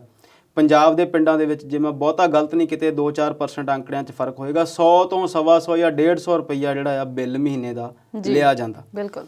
ਤੇ ਲੋਕ ਉਸ ਬਿੱਲ ਨੂੰ ਦੇਣਾ ਵੀ ਜਿਹੜਾ ਆ ਔਖਾ ਸਮਝਦੇ ਆ ਜੀ। ਜਦ ਕਿ ਕੱਲ੍ਹ ਦੇ ਹੀ ਅੰਕੜੇ ਸੀ ਕਿ ਅਮਰੀਕਾ ਦੇ ਵਿੱਚ ਇੱਕ ਫੈਮਿਲੀ 70 ਤੋਂ 80 ਹਜ਼ਾਰ ਰੁਪਈਆ ਸਾਲ ਦਾ ਪਾਣੀ 'ਤੇ ਖਰਚ ਕਰਦੀ ਜੀ। ਸਾਡੇ ਇਹ ਗੱਲ ਆਮ ਆ ਕਿ ਜਿਹੜੀ ਚੀਜ਼ ਸਾਨੂੰ ਬਹੁਤ ਸੌਖੀਆਂ ਮਿਲ ਜਾਂਦੀ ਆ ਅਸੀਂ ਉਹਦੀ ਬਹੁਤੀ ਪਰਵਾਹ ਨਹੀਂ ਕਰਦੇ, ਕਦਰ ਨਹੀਂ ਕਰਦੇ ਅਸੀਂ ਜੀ। ਤੇ ਹਰਿਆਣੇ ਦੇ ਕੱਲ ਦੀ ਖਬਰ ਸੀ ਕਿ 7 ਜ਼ਿਲ੍ਹੇ ਜਿਹੜੇ ਆ ਉਹ ਨੋ ਵਾਟਰ ਜ਼ੋਨ 'ਚ ਆ ਗਏ। ਅੱਛਾ ਜੀ। ਅਸੀਂ ਬੀਤੇ ਸਮੇਂ ਦੇ ਵਿੱਚ ਮਹਾਰਾਸ਼ਟਰ ਦੇ ਵਿੱਚ ਬਹੁਤ ਸਾਰੀਆਂ ਇਹੋ ਜਿਹੇ ਪਿੰਡ, ਇਹੋ ਜਿਹੇ ਇਲਾਕਿਆਂ ਦੀ ਗੱਲ ਸੁਣੀ ਆ ਗਰਮੀਆਂ ਦੇ ਵਿੱਚ ਕਿ ਜਿਨ੍ਹਾਂ ਕੋਲ ਪੀਣ ਨੂੰ ਪਾਣੀ ਨਹੀਂ ਬਚਿਆ। ਖੇਤੀ ਵਾਲੀ ਜ਼ਮੀਨ ਉਹਨਾਂ ਕੋਲ ਬੇਸ਼ੱਕ ਸੀ, ਪਰ ਪੀਣ ਨੂੰ ਪਾਣੀ ਨਹੀਂ ਬਚਿਆ ਤੇ ਉਹ ਆਪਣਾ ਸਾਰਾ ਕੁਝ ਛੱਡ ਕੇ ਬੰਬੇ ਦੇ ਆਲੇ ਦੁਆਲੇ ਆ ਕੇ ਬੈਠ ਗਿਆ, ਕਿਉਂਕਿ ਉੱਥੋਂ ਇਹਨਾਂ ਨੂੰ ਪੀਣ ਜੋਗਾ ਪਾਣੀ ਮਿਲ ਜਾਂਦਾ। ਰੋਟੀ ਲਈ ਭਾਵੇਂ ਉਹ ਮੰਗ ਕੇ ਵੀ ਗੁਜ਼ਾਰਾ ਕਰਦੇ ਜੀ। ਸੋ ਗੱਲ ਇਹ ਆ ਕਿ ਅੰਕੜੇ, ਜੇ ਅਸੀਂ ਸਿਰਫ ਵਰਲਡ ਵਾਟਰ ਡੇ ਦੀ ਗੱਲ ਕਰਨੀ ਹੋਵੇ ਤੇ ਇਹੋ ਜਿਹੀ ਭਿਆਨਕ ਸਥਿਤੀ ਸਾਡੇ ਸਾਹਮਣੇ ਆਉਣ ਵਾਲੀ ਆ ਜਿਹਦੀ ਅਸੀਂ ਚਰਚਾ ਜੇ ਕਰੀਏ ਤੇ ਬੜੀ ਹੈਰਾਨੀ ਹੁੰਦੀ ਆ ਕਿ ਅਸੀਂ ਲੋਕ ਇਸ ਚੀਜ਼ ਨੂੰ ਲੈ ਕੇ ਗੰਭੀਰ ਕਿਉਂ ਨਹੀਂ ਆ। ਤੇ ਜੇ ਗੰਭੀਰ ਨਹੀਂ ਹੈਗੇ ਤੇ ਵੱਖਰੀ ਗੱਲ ਆ, ਤੇ ਗੰਭੀਰ ਹੋਵਾਂਗੇ ਕਦੋਂ? ਜੀ। ਮੈਂ ਅੱਜ ਹੀ ਪੜ੍ਹਦਾ ਸੀ W.H. Auden ਦਾ ਇੱਕ ਕੋਟ ਸੀਗਾ ਕਿਤੇ ਕਿ thousands may have lived without love but no one have lived without water। ਵਾਹ। ਹਜ਼ਾਰਾਂ ਲੋਕ ਪਿਆਰ ਤੋਂ ਬਿਨਾਂ ਸ਼ਾਇਦ ਜੀਵੇ ਹੋਣਗੇ। ਜਦੋਂ ਅਸੀਂ ਸਾਹਿਤ ਦੀ ਗੱਲ ਕਰਦੇ ਹਾਂ, ਅਸੀਂ ਕਵਿਤਾਵਾਂ ਪੜ੍ਹਦੇ ਹਾਂ, ਕਹਾਣੀਆਂ ਪੜ੍ਹਦੇ ਹਾਂ, ਫਿਲਮਾਂ ਦੇਖਦੇ ਹਾਂ ਤੇ ਸਾਨੂੰ ਲੱਗਦਾ ਕਿ ਮੁਹੱਬਤ ਜਿਹੜੀ ਆ ਬਹੁਤ ਜ਼ਰੂਰੀ ਚੀਜ਼ ਆ, ਪਰ ਉਹ ਕਹਿੰਦਾ ਪਾਣੀ ਜਿਹੜਾ ਜ਼ਿਆਦਾ ਜ਼ਰੂਰੀ ਚੀਜ਼ ਹੈ। ਬਿਲਕੁਲ। ਫਿਰ ਇੱਕ ਹੋਰ ਕੋਟ ਸੀਗਾ ਕਿ ਜਦੋਂ ਖੂਹ ਸੁੱਕ ਜਾਵੇਗਾ ਫਿਰ ਸਾਨੂੰ ਪਤਾ ਲੱਗੇਗਾ ਕਿ ਇਹਦੀ ਅਹਿਮੀਅਤ ਕੀ ਸੀ। ਬਿਲਕੁਲ। ਇੱਕ ਰਾਈਟਰ ਦੀ ਲਿਖੀ ਹੋਈ ਕਵਿਤਾ ਸੀ, ਉਹਦਾ ਸ਼ੀਰਸ਼ਕ ਤਾਂ ਮੈਨੂੰ ਹੁਣ ਯਾਦ ਨਹੀਂ, ਪਰ ਉਹਦਾ ਮਤਲਬ ਇਹ ਸੀਗਾ, ਅਰਥ ਉਹਦੇ 'ਚ ਇਹ ਸੀਗੇ ਕਿ ਪਾਣੀ ਦੀ ਕੀਮਤ ਜੇ ਤੁਸੀਂ ਜਾਣਨੀ ਆ ਕੀ ਆ ਤੇ ਤੁਸੀਂ ਕਿਸੇ ਉਸ ਬੰਦੇ ਨੂੰ ਮਿਲਿਓ ਜਿਹੜਾ ਕਦੇ ਪਿਆਸ ਨਾਲ ਤੜਪਿਆ ਹੋਵੇ ਤੇ ਜਿਹਦੇ ਦੁਆਲੇ ਪਾਣੀ ਨਾ ਮਿਲਿਆ ਜੀ। ਤੁਸੀਂ ਕਦੇ ਇਹੋ ਜਿਹੀ ਜਗ੍ਹਾ ਤੇ ਚਲੇ ਜਾਓ ਜਿੱਥੇ ਤੁਹਾਨੂੰ 20 ਰੁਪਏ ਵਾਲੀ ਬਿਸਲੇਰੀ ਦੀ ਬੋਤਲ ਨਾ ਮਿਲੇ, ਤੁਹਾਨੂੰ ਕੁਝ ਸਮਾਂ ਕੱਟਣਾ ਪਵੇ, ਫਿਰ ਤੁਹਾਨੂੰ ਉਹ ਪਲ ਯਾਦ ਆਉਣਗੇ ਜਦੋਂ ਤੁਸੀਂ ਨਹਾਉਂਦੇ ਹੋਏ 5-7 ਬਾਲਟੀਆਂ ਰੋੜ ਦਿੰਦੇ ਆ, ਜਾਂ ਤੁਸੀਂ ਟੂਟੀ ਨੂੰ ਖੁੱਲੀ ਛੱਡ ਆਉਂਦੇ ਆ, ਜਾਂ ਫਿਰ ਅਸੀਂ ਰਾਤ ਨੂੰ ਮੋਟਰ ਜਿਹੜੀ ਆ ਆਟੋਮੈਟਿਕ ਸਟਾਰਟਰ ਲਾ ਕੇ ਤੇ ਚੱਲਦੀ ਛੱਡ ਆਉਂਦੇ ਆ। ਸਰਕਾਰੀ ਟੂਟੀਆਂ ਨੂੰ ਤਾਂ ਕੋਈ ਬੰਦ ਹੀ ਨਹੀਂ ਕਰਦਾ। ਸਰਕਾਰੀ ਟੂਟੀਆਂ ਨੂੰ ਕੋਈ ਬੰਦ ਨਹੀਂ ਕਰਦਾ। ਜਿਹੜਾ ਸਾਡੇ ਪੰਜਾਬ ਦੇ ਵਿੱਚ ਮੌਜੂਦਾ ਫਲੱਡ ਇਰੀਗੇਸ਼ਨ ਸਿਸਟਮ ਚੱਲਦਾ, ਜਿਹੜਾ ਅਸੀਂ ਟਿਊਬਲਾਂ ਤੋਂ ਕੱਢ ਕੇ ਪਾਣੀ ਖੇਤਾਂ 'ਚ ਲਾਉਂਦੇ ਆ, ਉਹ ਇੰਨੀ ਜ਼ਿਆਦਾ ਵੇਸਟੇਜ ਕਰਦਾ ਆ ਪਾਣੀ ਦੀ ਜਿੰਨਾ ਹਿਸਾਬ ਨਹੀਂ ਉਹਦਾ ਕੋਈ ਵੀ। ਇਹ ਕੁਦਰਤੀ ਰਿਸੋਰਸਸ ਨੇ ਸਵਲੀਨ ਜੀ, ਇਹ ਕੁਝ ਇਹੋ ਜਿਹੀਆਂ ਚੀਜ਼ਾਂ ਨੇ ਜਿਨ੍ਹਾਂ ਨੂੰ ਅਸੀਂ ਲੈਬੋਰਟਰੀ 'ਚ ਨਹੀਂ ਬਣਾ ਸਕਦੇ ਜੀ। ਇਹਨਾਂ ਦੀਆਂ ਫੈਕਟਰੀਆਂ ਨਹੀਂ ਲਾਈਆਂ ਜਾ ਸਕਦੀਆਂ। ਪੈਕਿੰਗ ਲਈ ਤਾਂ ਬਿਸਲੇਰੀ ਵਾਲੇ ਜਾਂ ਹੋਰ ਬਾਕੀ ਕੰਪਨੀਆਂ ਵਾਲੇ ਫੈਕਟਰੀਆਂ ਲਾ ਲੈਣਗੇ, ਪਰ ਇਹਨਾਂ ਨੂੰ ਮੈਨੂਫੈਕਚਰਿੰਗ, ਇਹਨਾਂ ਦੀ ਜਿਹੜੀ ਆ ਪ੍ਰੋਡਕਸ਼ਨ ਆ ਉਹ ਨਹੀਂ ਕੀਤੀ ਜਾ ਸਕਦੀ ਜੀ। ਇਹਦੇ ਲਈ ਸਾਡਾ ਇਹੋ ਹੀ ਤਰੀਕਾ ਆ ਕਿ ਜੇ ਅਸੀਂ ਇਹਦੇ ਲਈ ਸਜਗ ਹੋ ਜਾਈਏ, ਇਹਦੀ ਵਰਤੋਂ ਦੇ ਉੱਤੇ ਧਿਆਨ ਰੱਖੀਏ। ਬਾਹਰਲੇ ਦੇਸ਼ਾਂ ਦੀ ਜਦੋਂ ਅਸੀਂ ਗੱਲ ਕਰਦੇ ਹਾਂ ਤੇ ਉੱਥੇ ਮੈਨੂੰ ਸੁਣਨ 'ਚ ਆਇਆ, ਅਸੀਂ ਦੇਖਿਆ ਤਾਂ ਹੈ ਨਹੀਂ, ਕਿ ਉੱਥੇ 2 ਤਰ੍ਹਾਂ ਦੇ ਮੀਟਰ ਲੱਗੇ ਹੋਏ ਨੇ ਜੀ। ਪਾਣੀ ਦੀ ਕੰਜ਼ੰਪਸ਼ਨ ਦਾ ਮੀਟਰ ਵੱਖਰਾ ਆ ਅੱਛਾ ਜੀ। ਤੇ ਜਿਹੜਾ ਤੁਸੀਂ ਪਾਣੀ ਵੇਸਟ ਕਰਕੇ ਬਾਹਰ ਸੁੱਟਦੇ ਹੋ ਉਹਦਾ ਮੀਟਰ ਵੱਖਰਾ ਆ। ਅੱਛਾ ਜੀ। ਮਤਲਬ ਜਿੰਨਾ ਤੁਸੀਂ ਪਾਣੀ ਵੇਸਟ ਕਰਦੇ ਆ ਉਹਦੇ ਤੇ ਵੱਖਰਾ ਸਰਚਾਰਜ ਲੱਗਦਾ, ਉਹਦੇ ਤੇ ਵੱਖਰਾ ਟੈਕਸ ਦੇਣਾ ਪੈਂਦਾ। ਤੇ ਅਸੀਂ ਦੇਖਦੇ ਹਾਂ ਕਿ ਪਿੰਡਾਂ ਦੇ ਵਿੱਚ, ਜਿੱਦਾਂ ਆਪਾਂ ਪਹਿਲਾਂ ਗੱਲ ਕੀਤੀ, ਕਿ 100 ਰੁਪਈਆ ਬਿੱਲ ਦੇ ਕੇ ਵੀ ਅਸੀਂ ਇਹ ਸਮਝਦੇ ਹਾਂ ਕਿ ਅਸੀਂ 100 ਰੁਪਈਆ ਦਿੱਤਾ ਤੇ ਅਸੀਂ ਜਿੰਨਾ ਮਰਜ਼ੀ ਪਾਣੀ ਵਰਤੀਏ। ਬਿਲਕੁਲ। ਤੇ ਜੇ ਅਸੀਂ ਪੰਜਾਬ ਦੀ ਗੱਲ ਕਰੀਏ, ਪੰਜਾਬ ਦੀਆਂ ਪੰਚਾਇਤਾਂ ਦੀ ਗੱਲ ਕਰੀਏ ਤੇ ਪਿੰਡਾਂ 'ਚ ਲੱਗੀਆਂ ਸਰਕਾਰੀ ਟੂਟੀਆਂ ਦੀ ਗੱਲ ਕਰੀਏ, ਤੇ ਉਹ ਵਰਲਡ ਬੈਂਕ ਦੀ ਸਹਾਇਤਾ ਨਾਲ ਟੂਟੀਆਂ ਲੱਗਦੀਆਂ ਜੀ। ਤੇ ਉਹਦਾ ਜਿਹੜਾ ਇੱਕ ਆਰਡੀਨੈਂਸ ਆਉਂਦਾ, ਉਹਦਾ ਜਿਹੜਾ ਕਿਤਾਬਚਾ ਛਪਦਾ ਆ ਵਰਲਡ ਬੈਂਕ ਵੱਲੋਂ, ਉਹਦੇ ਤੇ ਲਿਖਿਆ ਗਿਆ ਕਿ ਇਹ ਜਿਹੜਾ ਪਾਣੀ ਆ ਇਹ 550, 600 ਜਾਂ 700 ਜਾਂ ਉਸ ਤੋਂ ਵੀ ਵੱਧ ਫੁੱਟ ਦੀ ਡੂੰਘਾਈ ਤੋਂ 25, 30, 40 ਹਾਰਸ ਪਾਵਰ ਦੀ ਮੋਟਰ ਨਾਲ ਕੱਢਿਆ ਜਾਂਦਾ, ਸਾਰੇ ਪਿੰਡ 'ਚ ਉਹਦੀ ਸਪਲਾਈ ਕੀਤੀ ਜਾਂਦੀ ਹੈ ਜੀ। ਤੇ ਸਟ੍ਰਿਕਟਲੀ ਉਹਦੇ 'ਚ ਲਿਖਿਆ ਗਿਆ ਕਿ ਇਹ ਪਾਣੀ ਤੁਸੀਂ ਨਹਾਉਣ ਲਈ ਨਹੀਂ ਵਰਤ ਸਕਦੇ, ਕੱਪੜੇ ਧੋਣ ਲਈ ਨਹੀਂ ਵਰਤ ਸਕਦੇ, ਜਾਨਵਰਾਂ ਲਈ ਨਹੀਂ ਵਰਤ ਸਕਦੇ, ਘਰ ਦੇ ਹੋਰ ਕਿਸੇ ਕੰਮ ਲਈ ਨਹੀਂ ਵਰਤ ਸਕਦੇ, ਇਹ ਸਿਰਫ ਔਰ ਸਿਰਫ ਪੀਣ ਯੋਗ ਪਾਣੀ ਹੈ ਜੀ। ਪਰ ਤੁਸੀਂ ਜੇ ਉਹਦੀ ਅਸਲੀਅਤ ਦੇਖੋ, ਜੇ ਉਹਨੂੰ ਤੁਸੀਂ ਗਰਾਊਂਡ ਲੈਵਲ ਤੇ ਜਾ ਕੇ ਦੇਖੋ, ਤੇ ਉਹਦੀ ਜਿਹੜੀ ਕਿਤੇ ਚਰਚਾ ਨਹੀਂ ਹੁੰਦੀ। ਸਿਰਫ ਔਰ ਸਿਰਫ ਅਸੀਂ ਵੇਸਟ ਕਰਦੇ ਹਾਂ ਉਸ ਪਾਣੀ ਨੂੰ। 85% ਦੇ ਰਾਉਂਡ ਅਬਾਊਟ ਕਿਹਾ ਜਾਂਦਾ ਕਿ ਅਸੀਂ ਪਾਣੀ ਜਿਹੜਾ ਹੈ ਉਹ ਵੇਸਟ ਕਰਦੇ ਹਾਂ। ਬਹੁਤ ਸਾਰੇ ਵਿਚਾਰ ਇਹਦੇ ਤੇ ਆਉਂਦੇ ਆ ਟਾਈਮ ਦੇ ਉੱਤੇ, ਬਹੁਤ ਸਾਰੀਆਂ ਗੱਲਾਂ ਹੁੰਦੀਆਂ, ਵਿਚਾਰ ਹੁੰਦੇ ਆ, ਗੋਸ਼ਟੀਆਂ ਹੁੰਦੀਆਂ, ਸੈਮੀਨਾਰ ਹੁੰਦੇ ਆ, ਪਰ ਮੈਨੂੰ ਇਹ ਲੱਗਦਾ ਕਿ ਜੇ ਅਸੀਂ ਸਕੂਲ ਲੈਵਲ ਤੇ ਨਿਆਣਿਆਂ ਨੂੰ, ਸਾਡੇ ਸਟੂਡੈਂਟਸ ਨੂੰ, ਵਿਦਿਆਰਥੀਆਂ ਨੂੰ ਸ਼ੁਰੂ ਤੋਂ ਜਾਗਰੂਕ ਕਰੀਏ ਕਿ ਪਾਣੀ ਜਿਹੜਾ ਆ ਉਹ ਬਹੁਤ ਵਡਮੁੱਲੀ ਚੀਜ਼ ਆ, ਬਹੁਤ ਇਹਦੀ ਕੀਮਤ ਆ, ਇਹਨੂੰ ਬਚਾਇਆ ਜਾਵੇ ਤੇ ਆਪ ਵੀ ਅਸੀਂ ਗਾਹੇ ਬਗਾਹੇ ਧਿਆਨ ਰੱਖੀਏ। ਜੇ ਕਿਤੇ ਲੰਘਦੇ ਆ, ਕਿਤੇ ਜੋ ਟੂਟੀ ਖੁੱਲੀ ਆ ਤੇ ਉਹਨੂੰ ਬੰਦ ਕਰੀਏ। ਤੇ ਇਸ ਦੇ ਵਿੱਚ ਸਭ ਤੋਂ ਵੱਡਾ ਯੋਗਦਾਨ ਜਿਹੜਾ ਸਰਕਾਰਾਂ ਵੀ ਨਿਭਾ ਸਕਦੀਆਂ, ਜੇ ਖੇਤੀ ਦੀ ਡਾਇਵਰਸਿਟੀ ਦੇ ਉੱਤੇ ਉਹ ਥੋੜ੍ਹਾ ਜਿਹਾ ਕੰਮ ਕਰਨ। ਸਾਡੇ ਆਪਣੇ ਸਟੇਟ ਦੇ ਵਿੱਚ ਹੀ ਝੋਨੇ ਦੀ ਜਿਹੜੀ ਪ੍ਰੋਡਕਸ਼ਨ ਆ ਉਹਦੇ ਤੇ ਕੋਈ ਹੋਰ ਚੀਜ਼ਾਂ ਇਹੋ ਜਿਹੀਆਂ ਬੀਜੀਆਂ ਜਾਣ ਤਾਂ ਜੋ ਜਿਹੜੀ ਪਾਣੀ ਦੀ ਥੋੜ੍ਹੀ ਬਹੁਤ ਬਚਤ ਹੋ ਸਕੇ। ਤੇ ਅਸੀਂ ਆਸ ਕਰੀਏ ਕਿ ਆਉਣ ਵਾਲੇ ਸਮੇਂ ਦੇ ਵਿੱਚ ਜਿਹੜੀ ਸਾਡੀ ਜ਼ਿੰਦਗੀ ਆ ਉਹ ਇਸੇ ਧਰਤੀ ਤੇ ਚੱਲਦੀ ਰਹੂਗੀ, ਤੇ ਇਦਾਂ ਨਾ ਹੋਵੇ ਕਿ ਇਹ ਵੀ ਜ਼ਮੀਨ ਜਿਹੜੀ ਆ ਉਹ ਬੰਜਰ ਹੋ ਜਾਏ ਤੇ ਮੁੜ ਕੇ ਸਾਨੂੰ ਵੀ ਵਿਸਥਾਪਿਤ ਹੋਣਾ ਪਵੇ, ਇੱਥੋਂ ਕਿਸੇ ਹੋਰ ਜਗ੍ਹਾ ਤੇ ਰਹਿਣਾ ਪਵੇ ਜੀ। ਇਸੇ ਗੱਲ ਦੇ ਵਿੱਚ ਮੈਂ ਇੱਕ ਛੋਟੀ ਜਿਹੀ ਗੱਲ ਹੋਰ ਯਾਦ ਕਰਾਉਣਾ ਤੁਹਾਨੂੰ। ਕਿਤੇ ਸੈਮੀਨਾਰ ਸੀਗੇ ਸਾਡੇ ਪੰਜਾਬ ਦੇ ਬਹੁਤ ਵੱਡੇ ਖੇਤੀ ਮਾਹਰ ਆ SS ਜੌਲ ਸਾਹਿਬ, ਸਰਦਾਰਾ ਸਿੰਘ ਜੌਲ ਜੀ, ਉਹ ਬੋਲ ਰਹੇ ਸੀ ਤੇ ਕੋਈ ਮੇਰੇ ਵਰਗਾ ਕਿਸਾਨ ਬੋਲ ਰਿਹਾ ਉੱਥੇ ਥੱਲੇ, ਉਹਨਾਂ ਨੇ ਸਵਾਲ ਕੀਤਾ, ਜੌਲ ਸਾਹਿਬ ਕਹਿ ਰਹੇ ਸੀ ਕਿ ਝੋਨਾ ਅਸੀਂ ਨਾ ਬੀਜੀਏ ਜਾਂ ਉਹ ਫਸਲਾਂ ਨਾ ਬੀਜੀਏ ਜਿਹੜੀਆਂ ਪਾਣੀ ਦੀ ਜ਼ਿਆਦਾ ਖਪਤ ਕਰਦੀਆਂ। ਜੀ। ਤੇ ਉਸ ਬੰਦੇ ਨੇ ਆਪਣੀ ਸਮਝ ਦੇ ਨਾਲ ਹਿਸਾਬ ਪੁੱਛਿਆ, ਸਵਾਲ ਪੁੱਛਿਆ ਕਿ ਜੌਲ ਸਾਹਿਬ ਫਿਰ ਬੀਜੀਏ ਕੀ? ਤੇ ਉਹ ਫਿਰ ਦਿਆਨਤਦਾਰ ਲੋਕ ਨੇ, ਬਹੁਤ ਅਕਲਮੰਦ ਨੇ, ਸਮਝਦਾਰ ਨੇ ਤੇ ਭਵਿੱਖ ਵੇਖ ਸਕਦੇ ਨੇ। ਉਹ ਕਹਿੰਦੇ ਭਲਿਆ ਲੋਕਾ ਉਹ ਬੀਜਣਾ ਸ਼ੁਰੂ ਕਰੋ ਜਿਹੜਾ ਉਦੋਂ ਬੀਜਾਂਗੇ ਜਦੋਂ ਪਾਣੀ ਨਹੀਂ ਹੋਵੇਗਾ। ਘੱਟ ਤੋਂ ਘੱਟ ਅਸੀਂ ਪੀਣ ਜੋਗਾ ਪਾਣੀ ਤੇ ਬਚਾ ਲਈ ਜੀ। ਸੋ ਬਹੁਤ ਜ਼ਰੂਰੀ ਆ ਜੇ UNO ਨੇ ਇੱਕ ਦਿਨ ਦਿੱਤਾ, ਤੇ ਮੈਨੂੰ ਲੱਗਦਾ ਕਿ ਇੱਕ ਦਿਨ ਨਹੀਂ, ਸਾਨੂੰ ਇਹ ਗੱਲ ਰੋਜ਼ ਸਵੇਰੇ ਸੋਚਣੀ ਚਾਹੀਦੀ ਆ ਕਿ ਕਿੰਨਾ ਸਾਡੇ ਲਈ ਇਹ ਜ਼ਰੂਰੀ ਆ, ਕਿੰਨਾ ਅਸੀਂ ਇਹਨੂੰ ਵਰਤਣਾ ਆ ਤੇ ਕਿੰਨਾ ਅਸੀਂ ਇਹਨੂੰ ਵਿਅਰਥ ਗਵਾਉਣਾ। ਜੀ ਸ਼ਰਮਾ ਜੀ, ਸਾਰੇ ਦੇਸ਼ ਨੂੰ ਕੈਚ ਕਰਕੇ ਹੁਣ ਰੇਨ ਨੂੰ ਕੈਚ ਕਰਨ ਦੀ ਗੱਲ ਕਰ ਰਹੇ ਨੇ ਪ੍ਰਧਾਨ ਮੰਤਰੀ ਮੋਦੀ, ਤੇ ਇਹਦੇ ਬਾਰੇ ਵੀ ਥੋੜਾ ਜਿਹਾ ਦੱਸੋ। ਕੈਚ ਦੀ ਰੇਨ ਜਿਹੜੀ ਉਹਨਾਂ ਨੇ ਮੁਹਿੰਮ ਸ਼ੁਰੂ ਕੀਤੀ ਆ, ਜਿੱਦਾਂ ਮੈਂ ਪਹਿਲਾਂ ਕੀਤਾ ਕਿ ਮੁਹਿੰਮਾਂ ਤੇ ਬਹੁਤ ਚੰਗੀਆਂ ਨੇ, ਕਾਗਜ਼ਾਂ ਦੇ ਉੱਤੇ ਇਹ ਸਕੀਮਾਂ ਬਹੁਤ ਚੰਗੀਆਂ ਲੱਗਦੀਆਂ ਨੇ, ਪਰ ਉਹਨਾਂ ਦਾ ਹਸ਼ਰ ਕੀ ਹੁੰਦਾ ਆ ਉਹ ਤੁਸੀਂ ਦੇਖ ਲਓ। ਮੇਰੇ ਕੁਝ ਵਾਕਿਫਕਾਰ ਨੇ, ਉਹ ਆਸਟ੍ਰੇਲੀਆ 'ਚ ਘਰ ਬਣਾ ਰਹੇ ਸੀ ਤੇ ਉਹਨਾਂ ਨੂੰ ਦੱਸਿਆ ਗਿਆ ਕਿ ਸਭ ਤੋਂ ਪਹਿਲਾਂ ਤੁਸੀਂ ਰੇਨ ਹਾਰਵੈਸਟਿੰਗ ਸਿਸਟਮ ਜਿਹੜਾ ਉਹ ਤੁਹਾਨੂੰ ਘਰ ਤੇ ਬਣਾਉਣਾ ਪੈਣਾ ਜੀ। ਤੇ ਮੈਨੂੰ ਬਾਅਦ 'ਚ ਪਤਾ ਲੱਗਾ ਕਿ ਉਹ ਲਾਗੂ ਹਿੰਦੁਸਤਾਨ 'ਚ ਵੀ ਹੈਗਾ। ਅੱਛਾ ਜੀ। ਪਰ ਇੱਥੇ ਬਣਾਉਂਦਾ ਕੌਣ ਹੈ? ਜੇ ਵੱਡੀਆਂ ਸਰਕਾਰੀ ਬਿਲਡਿੰਗਾਂ, ਹਸਪੀਟਲਸ, ਸਕੂਲ, ਕਾਲਜ, ਈਵਨ ਕਿ ਪ੍ਰਾਈਵੇਟ ਬਿਲਡਿੰਗਾਂ ਵੀ, ਜੇ ਕੋਈ ਬੰਦਾ ਘਰ ਬਣਾਉਂਦਾ ਤੇ ਉਹਨੂੰ ਨਾਲ ਦੀ ਨਾਲ ਰੇਨ ਹਾਰਵੈਸਟਿੰਗ ਸਿਸਟਮ ਲਾ ਲਵੇ। ਬਿਲਕੁਲ ਬੜਾ ਛੋਟਾ ਜਿਹਾ ਸਿਸਟਮ ਆ, ਜੇ ਤੁਸੀਂ 10 20 50 ਲੱਖ ਰੁਪਈਆ ਘਰ ਤੇ ਲਾਉਣਾ ਤੇ ਜੇ ਲੱਖ 2 ਲੱਖ ਉਸ ਸਿਸਟਮ ਤੇ ਵੀ ਲੱਗਦਾ ਤੇ ਉਹ ਲਾਉਣਾ ਚਾਹੀਦਾ ਜੀ। ਈਵਨ ਕਿ ਸਰਕਾਰ ਨੂੰ ਉਹਦੇ 'ਚ ਮਦਦ ਕਰਨੀ ਚਾਹੀਦੀ ਆ। ਤੇ ਉਸ ਦੇ ਨਾਲ ਕੀ ਹੁੰਦਾ ਕਿ ਬਾਰਿਸ਼ ਦਾ ਜਿਹੜਾ ਪਾਣੀ ਆ ਉਹਨੂੰ ਇਕੱਠਾ ਕਰਕੇ ਤੁਸੀਂ ਧਰਤੀ ਦੇ ਵਿੱਚ ਲੈ ਜਾਂਦੇ ਆ ਤੇ ਉਹਦੇ ਨਾਲ ਬਹੁਤ ਜਿਹੜਾ ਫਾਇਦਾ ਹੁੰਦਾ, ਜਿਹੜਾ ਵਾਟਰ ਸਿਸਟਮ ਆ ਸਾਡਾ ਹੌਲੀ ਹੌਲੀ ਉਹ ਰੀਚਾਰਜ ਹੋ ਜਾਂਦਾ ਜੀ। ਹਾਲਾਂਕਿ ਅਸੀਂ ਕਿਤੇ ਨਾ ਕਿਤੇ ਸਰਕਾਰ ਨੂੰ ਭੰਡਦੇ ਜ਼ਰੂਰ ਰਹਿੰਦੇ ਆ, ਪਰ ਮੋਦੀ ਸਰਕਾਰ ਨੇ ਜਦੋਂ ਇਹ ਗੁਜਰਾਤ ਦੇ ਵਿੱਚ ਮਿਨਿਸਟਰ ਸੀਗੇ, CM ਸੀਗੇ, ਇਹਨਾਂ ਨੇ ਬਹੁਤ ਚੰਗੇ ਕੰਮ ਕੀਤੇ ਉੱਥੇ। ਨਦੀਆਂ ਦੇ ਵਿੱਚ ਹਰ 2 ਕਿਲੋਮੀਟਰ, ਹਰ 3 ਕਿਲੋਮੀਟਰ ਤੋਂ ਬਾਅਦ ਇਹਨਾਂ ਨੇ 2 ਮੀਟਰ ਦੇ ਜਾਂ 3-3 ਮੀਟਰ ਦੇ ਬੰਨ ਲਾਏ ਆ ਤੇ ਉੱਥੇ ਫਿਰ ਥੱਲੇ ਜਿਹੜਾ ਰੇਨ ਹਾਰਵੈਸਟਿੰਗ ਸਿਸਟਮ ਆ ਉਹਨੂੰ ਇੰਪਲੀਮੈਂਟ ਕੀਤਾ। ਉਹਦੇ ਨਾਲ ਬਹੁਤ ਫਾਇਦਾ ਹੋਇਆ। ਉੱਥੇ ਆਲੇ ਦੁਆਲੇ ਕੁਝ ਕਿਲੋਮੀਟਰ ਤੱਕ ਜਿਹੜਾ ਪਾਣੀ ਦਾ ਲੈਵਲ ਉਹ ਅਪ ਹੋਇਆ, ਕਿਉਂਕਿ ਜਦੋਂ ਤੁਸੀਂ 2 ਕਿਲੋਮੀਟਰ ਤੇ ਬੰਦ ਲਾਤਾ, ਜਿੰਨਾ ਬਰਸਾਤ ਦਾ ਪਾਣੀ ਸੀ ਉੱਥੇ 2 ਮੀਟਰ ਤੱਕ ਖੜਾ ਰਿਹਾ ਤੇ ਉਹ ਪਾਣੀ ਫਿਰ ਹੌਲੀ ਰਿਸਦਾ ਹੈ। ਬਿਲਕੁਲ ਸਾਡੀ ਜ਼ਰੂਰਤ ਦਾ ਬਹੁਤ ਜ਼ਿਆਦਾ ਪਾਣੀ ਬਰਸਾਤ ਤੋਂ ਸਾਨੂੰ ਮਿਲ ਸਕਦਾ ਜੇ ਅਸੀਂ ਉਹਦੇ ਲਈ ਕੁਝ ਸਿਸਟਮ ਬਣਾ ਲਈਏ। ਜੀ, ਗੱਲਬਾਤ ਦਾ ਦੌਰ ਇਸੇ ਤਰ੍ਹਾਂ ਜਾਰੀ ਰੱਖਾਂਗੇ, ਪਰ ਹੁਣ ਵੇਲਾ ਹੋ ਗਿਆ ਇੱਕ ਛੋਟੀ ਜਿਹੀ ਬ੍ਰੇਕ ਦਾ। ਜਲਦ ਹਾਜ਼ਰ ਹੁੰਨੇ ਆ।